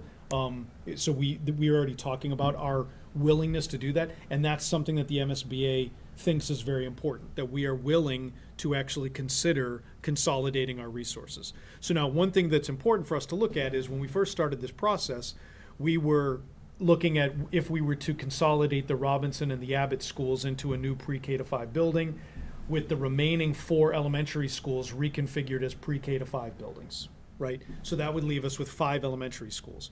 As we were doing the space utilization process, we started looking at the spaces and looking at the reconfiguration potential of each building, and we realized, wait a second, if we actually build a slightly larger new construction, we could, in essence, go down to 4 elementary schools, because we could have a new building, the redistrict the 3 pre-K to 5 elementary schools, Crisafulli, Miller, and Nab, and then reassign the day school population to those buildings and to the new building.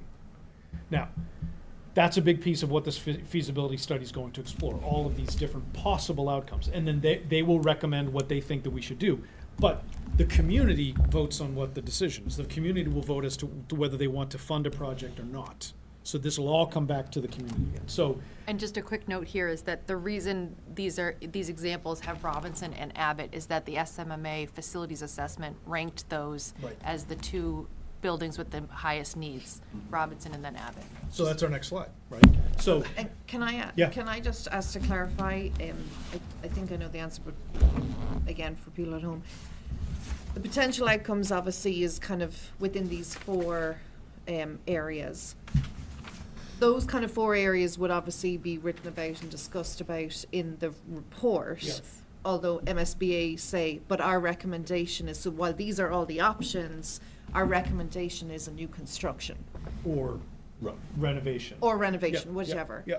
But if we say they recommend renovation and an addition, but we choose the new construction option that's discussed in the feasibility study, would we still get the reimbursement, or do we only get reimbursement on their recommendation? If Lindsay's with us, Lindsay can chime in, and she has a little bit more experience with different projects. But I do believe that they will share with their preferred what they think that we should do. But in my experience in another district, Yeah. I know the district still had options within that. Even if they didn't go with exactly what the MSBA thought that we should be doing, they weren't pulling out, right? We're still working There on are it. some things they won't do. Yeah, They will yeah. say, we're not doing this. Yeah. Right? So they could come down and say, this is the most effective and most educationally appropriate, and this is the only one that we'll support. But they could also say, well, this is what we think, but these are your options. So it really kind of depends. Like they're choosing on how to invest, on where to invest their, money. Right. that Right. MSBA money. So they do have a stake. Yeah. Yeah. Go ahead, Lindsay. Did you have anything to add? No, that sums up my understanding as Okay. well, Dr. Chu. Okay, Great. thank you. Yeah, and we will get one clarifying thing though. We, as part of the feasibility study, like we will get cost estimates associated with the options, and so there may be, that's one component of the kind of cost benefit and programmatic and cost decision making process. Right. Yeah, part of that would be, just look at that last one, the largest brand new building type thing.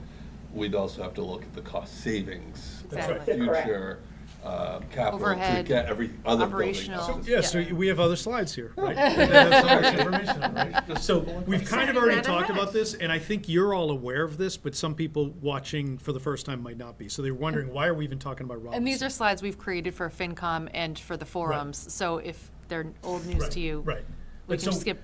Yeah. So Robinson when we did the process, we were going through the facilities assessment, SMMA, they were evaluating all of our schools, and they actually said, Robinson is in your greatest need. That is your school with the greatest needs. They identified the Robinson, Abbott, and Day as being the three schools with the greatest needs, but they said Robinson really has the greatest needs. Now, also the strange thing, you may remember that we talked about this in the past, is that the MSBA process, you're only allowed to submit one school to be a primary project. And you are recommended by consultants, by the MSBA, by everybody, you want to put your worst foot forward, right? You want to put what is the neediest building. And the fact that Robinson was the neediest and this open concept, which is just truly outdated, is something that the MSBA has recognized for a while now. And they're like, yeah, these schools just aren't what we should have for our kids anymore. So if you get then accepted, then what you're able to do is you're able to bring other potential consolidations into the project, right? But that's why the project might just be about Robinson, but it might expand to bring Abbott and potentially even some of the day population into it. But that's kind of that's how that happened. And so we have all that information about Robinson. I think you're all familiar with this. This is something that Jeff has shared with us as well. If you go to the next slide, it talks about the current state of facilities for these three schools specifically and what their needs are. I think more importantly is the next slide, if we even just want to move along, because this is what Jeff has shared, Jeff Goodwin has shared with us. We pulled out one of the things we did last year when we were looking at, before we got to the space utilization and the usage this year, last year, we really prioritized what those needs were from the SMMA report. And so this is what we look at, is that each one of these buildings, over the next 5 to 10 years, they have significant needs that will need to be addressed. And if you look at the bottom, if you can see the totals there, we're looking at between these three buildings, close to $30 million, and that's in 2023 numbers. So these numbers are already 2 years old. And in some cases, this I don't know the answer to whether we do it, but you're probably also all aware that when you're doing work on a building, once you get past a certain percentage of work on the building, it can then trip all of the other codes that you have to do, and that's not addressed in this list.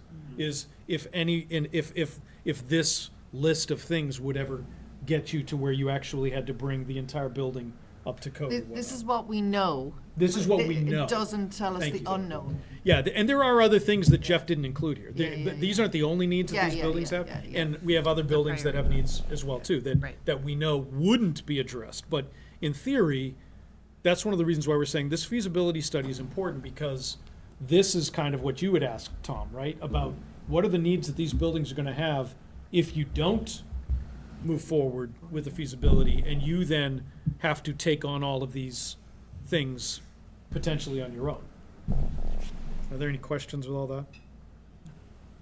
So then we'll go to the next slide, which I'm going to pass it over to Lindsay, because Lindsay has the most experience with this, and she can really talk about what this means. Sure, thank you. So the 1.6 million for the feasibility study scope really pays for 3 categories during this phase. The services of an owner's project manager, as well as architect and engineers. Both of those firms will be brought on board if the feasibility study passes. So the immediate next step is to issue a request for qualifications to get an OPM on board, and that firm represents the town during the feasibility study and stays on through the duration of the project if a project does go forward, and they manage all of the work. They're really the technical person that manages the work on behalf of the town. The architects and the engineers are leading the diligence and design work during the feasibility and initial schematic stage for the potential options. And then there's some diligence work, surveys, environmental, some soil testing, traffic analysis that we'll be doing at 2 different sites. And anything that's not used can be rolled into a potential project. Lindsay, I don't know if you can speak to this. In that architectural section, they're not designing new buildings. They're literally just looking at the existing facilities and kind of what design, the engineers would be kind of looking at what would need to be done within those current buildings. Is that right? Looking at the current structure? They will also do what's called like a test fit.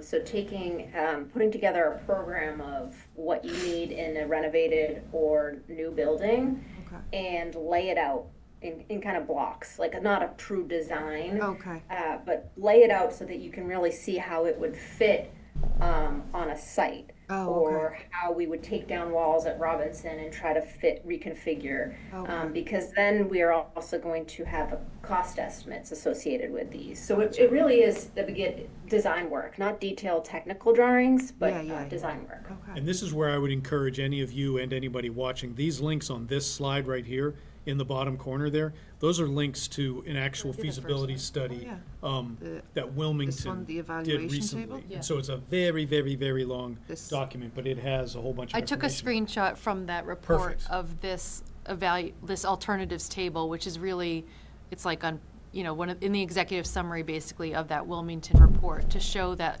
they actually looked at like a pre-K to K building, a small pre-K to K building, a slightly larger pre-K to 3 building, and then a larger pre-K to 5 building.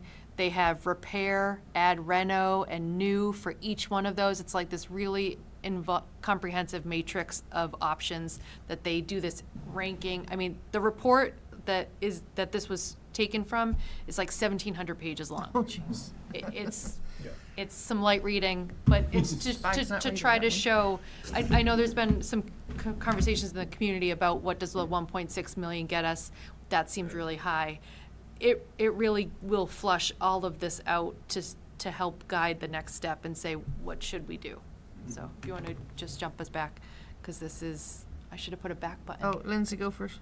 Yeah, if I could just add one thing too, just to piggyback on the earlier presentation, Valerie, is you know, the architect that we will hire during this stage in this study will take the work that's been done by the space usage team and pick up on that. And start to play out, you know, just to look at all the programming thinking that went into that and start to play out what a potential new building or renovated Robinson could look like in ultimate scenarios. And I think just like all of the work done to date, like what's, you know, and you're left with like at the end of that last slide deck is like, what's next? Well, like this is what's next, and being able to pick up on all that work.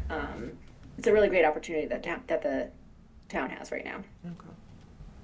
So this is just, and Lindsay, this next slide, really you can speak to as well too. This kind of breaks that down a little bit more. I think some of the information on the left-hand side is even more important, but if you want to talk to that. Yeah, this is the detail broken down 1.6, you know, between the OPM, the architects and engineers, that's the A and E line, and then the diligence items I spoke about before under environment and site to total just under 1.6. And, you know, we really just looked at picking up off of the facilities assessment work done by SMMA previous to this and set a budget based on like real assumed kind of scope of work, and then looked at similar projects from other communities to just check that this was the appropriate cost range for a study of this size and duration, and in order to give us really what we're looking for out of it at the end. Yeah, and I think some people you might not know, other people might not realize that, again, like what Lindsay's talking about is, again, she's the vice chair of the Robinson School Building Committee, and that's the RSBC group that looked at this. And the experts that we have on that group, they looked at it and said, this makes sense. Based on their professional experience and what they see on a regular basis, these numbers make sense. We brought it to the Capital Planning Committee, who then suggested that the request be $1.6 million, because if you see the scope is 1.572. The Capital Planning Committee suggested that the request be $1.6 million for annual town meeting, and then Lindsay had already shared that we looked at the ranges here. And we just want to remind people again one more time that this is reimbursable at 48.05% of the eligible costs. Just to put that in numbers, that would basically be the town would be paying about 88,000, 880,000, sorry. Right. Yeah. Off by a factor there. In the long run, we would put all the money out, but we would get that Correct. 48% back. And you actually, Lindsay, and we actually got this verified, but we actually start receiving, if we do this and it's approved, we actually start receiving reimbursement once we start getting invoiced, right? So it's not like you even have to spend all of it to then get the reimbursement. You actually get it as you're spending. Yeah, it's a pretty quick turnaround. I think it's 15 days. Oh, wow. And again, that's not contingent on us deciding, it's us, I mean, the town colloquially electing to do anything to these buildings, right? Correct. Yeah. Okay. Yep. Right. Just this phase. This is finding out, getting professional engineers and architects to come in and really look and tell us what our options are. But I think that's gonna be a selling point of this, which is that, because 1.6 is a tough pill to swallow, right? But half of that, irrespective of whether or not the town elects to do option A, B, C, or X, Y, and Z, or nothing. You know, Get like the a money's- real work product out of this. Yeah, that- exactly, That helps exactly. guide. So- I love when Lindsay describes it as an opportunity, like, this is like a crossroads to be able to say, what does our district configuration look like in the next 20 years? This is a vital component of a true master plan Yeah. across the district, yeah. Yep. Can I? I'm sorry. And balancing the upfront costs of the options with the long-term potential savings across all of the district facilities. Right. There's a lot of bang for your buck there.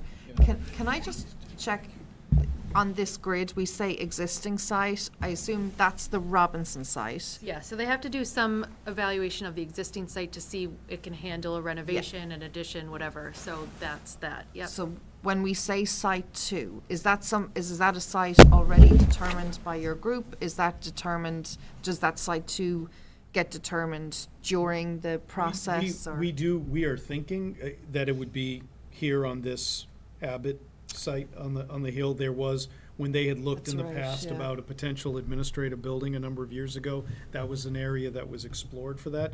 But that's not set, Okay. right? That's not, but that's what we've talked about as a committee. That's something that we would work with whoever was working with us. They would Yeah. say, okay, what are the viable spaces? Well, there's, I don't know what the wetlands are, but there's also property at Robinson also, right? Yeah.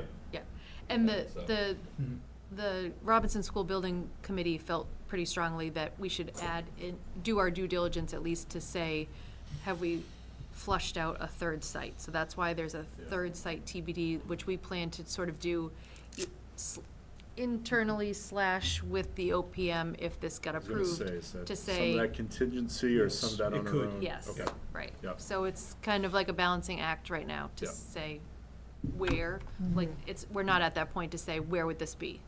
Because it just all still needs to be flushed out. Okay. Yep. And this is, there's, all the supporting documents are available on the website. I would encourage people to go there.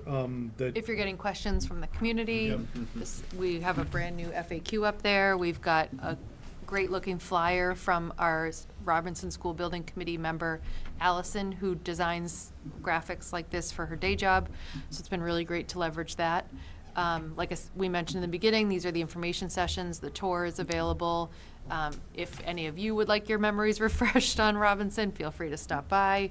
There's also the video tour that, is That's that, on the next is that slide. posted on that? Yeah, On that it's in site though, well? It's in there. It is, right, yeah. But, we made a 16-minute, tour for my February update with, Mr. Goodwin and Mr. Lacoste. That 16 minutes will take you through the building. Yeah, it was good. So we're hoping to, really express to the community the risks of not doing this. Because it isn't just, it doesn't lock us into a new building, which is something I've heard assumed. It is partially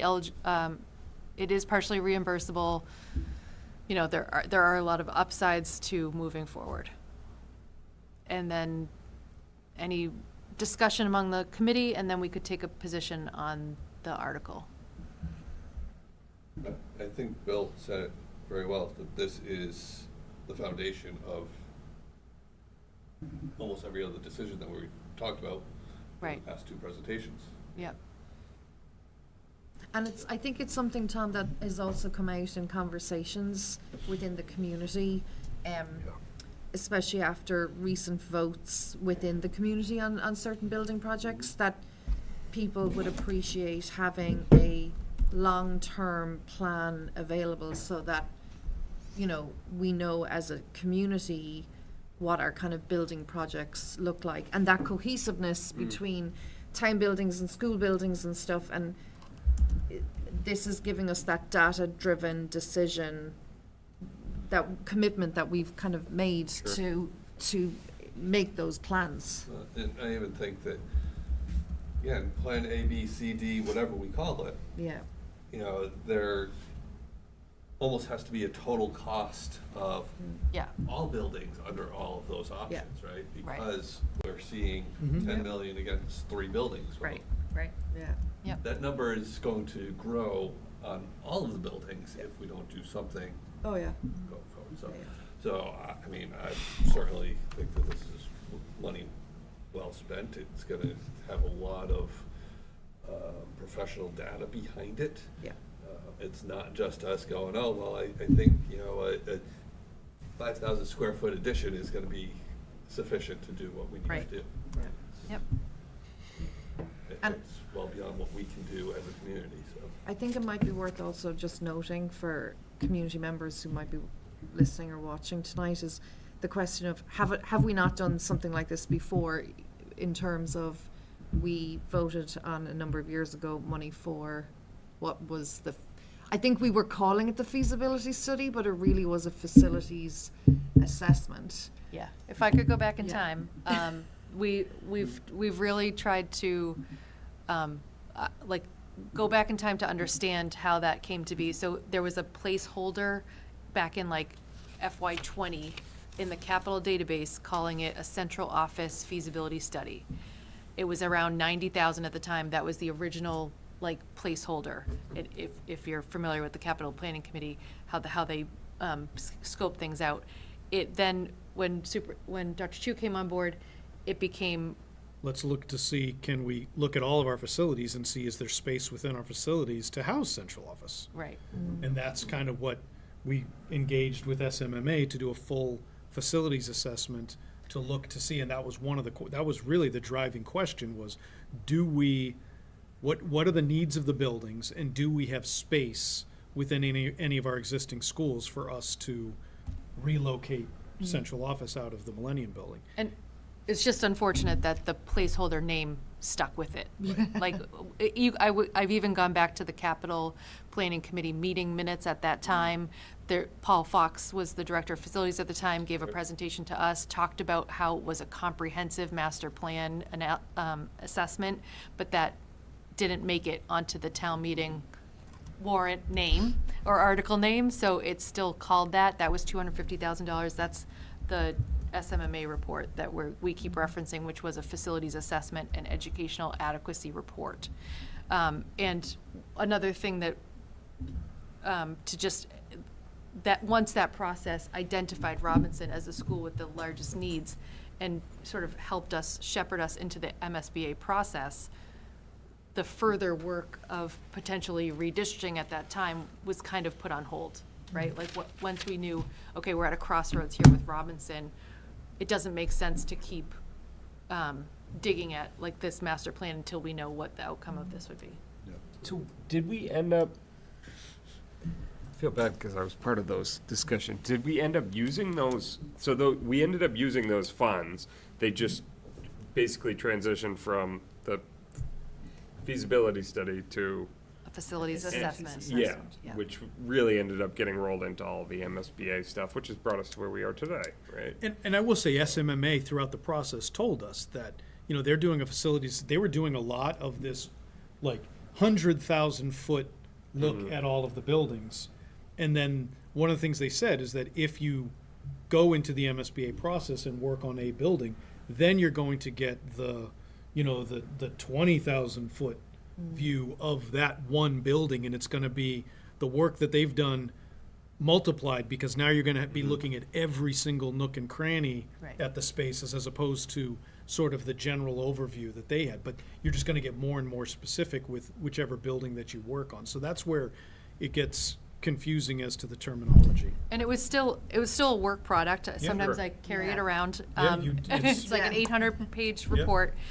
It has the floor plans ranked against what the MSBA guidelines are to show us which rooms are smaller or larger. It has a really comprehensive, extensive capital list of repairs. That triggered a lot of the work last year. It successfully got us to this point that we're talking about right now, whereas the town right now is really beginning that process as they're looking at all of the buildings, right? If anyone were to say that was wasted money, I don't think it is. It Right. probably It was just helped misnamed.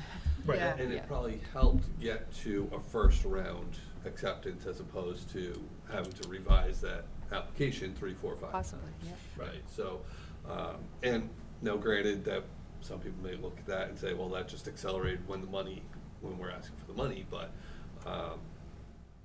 again, I don't think actually I know buildings do not heal themselves over time, so if we were waiting another 5 years, we would spend that 30 million, right? Yeah, over the course of the 3 buildings. Yeah. Minimum. Minimum, right? Minimum. So, we would be spending that and then having a discussion about a new building, because our buildings will now have been 80 years old or whatever it is. And right? new problems will arise. Yes. But I would also suggest that this report also gave Jeff Goodwin a map of, like, you know, Day and Robinson aside and Abbott, like, of our standing buildings, like, this is my maintenance plan for the next 5, 10, 15 Yeah, years. you may remember a presentation we Yeah. gave to you last spring, exactly with that, with a 5 to 10 year capital plan. So looking after our buildings. Yeah. This is obviously an ongoing, longer conversation. There's multifacets to this. I just want to, in the interest of time, want to move to a recommendation. We do have a final order of business tonight, so I don't hear any qualms about taking a position tonight, so in that case, I'll take a motion and leave it to. to recommend Article 7. Yeah. Okay, to town Tom? meeting. Yep, and a second? Second. Catherine. Okay, thanks. All in favor, sorry, any Roll final call. thoughts? All in favor, Tom? Aye. Bill? Aye. Sean? Aye. Lori? Aye. Catherine? Aye. Murray? Aye. And I'm an aye. Okay. All right, thanks, everybody. We're gonna finish off the night with a policy review update. Thanks, Lindsay. Thank Oh, thank you. Lindsay. Thanks, Lindsay. Do you want to take off the? I am doing that. Yeah. Oh. So we're doing a final review of the update on P5235, transgender and gender nonconforming students, which has been up for a first reading, a check-in, public comment extended, came back before the holiday, January? Before the budget, maybe, was it? We paused it. Right. And then we kind of updated us, you know, in the meantime, but then policy kind of took it over. Yep. So no, it's our final review of it this evening and a vote of the group on the policy. We've had a lot of input from our community. We've had input with the legal, and I will say we've had really robust conversations regarding it. We have no changes to make based on the last one. I mean, it's slight language tweaking and stuff, but what I would suggest is that what our final version tonight, and I know things look different politically, I think right now there's some confusion maybe regarding various executive orders and stuff like that. Currently, our policy right now is very much still within what the state guidelines, state laws are, and so the recommendation I'm making, as you know, from policy, is that we approve it tonight.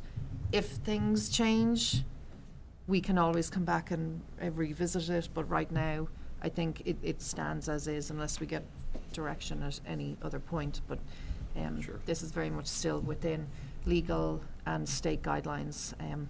We have extensively looked at this, so I'm making this recommendation that we accept it as it is. Yep. Any final input from the committee? I'd just like to say that I know we have students, possibly staff, that this impacts. They are real people who are harmed by taking no action. The policy may not be perfect because we are humans, but it makes a statement that they matter to us by approving this policy tonight in my mind, so I fully support it. Thanks, Tom. Any other input? I'll try not to say so Sorry, much. we only take public comment at the beginning of the meeting. Sorry. Thanks, Megan. Yeah.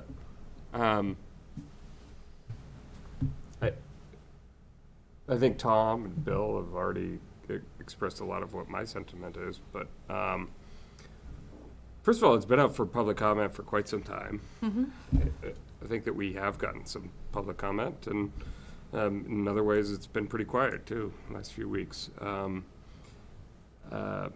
Of note, I think just in my experience in dealing with policy and being on this committee, oftentimes we have policy that are kind of policies that are instructional in nature, and then we have ones that are statement, and I think that this is a good blend of both.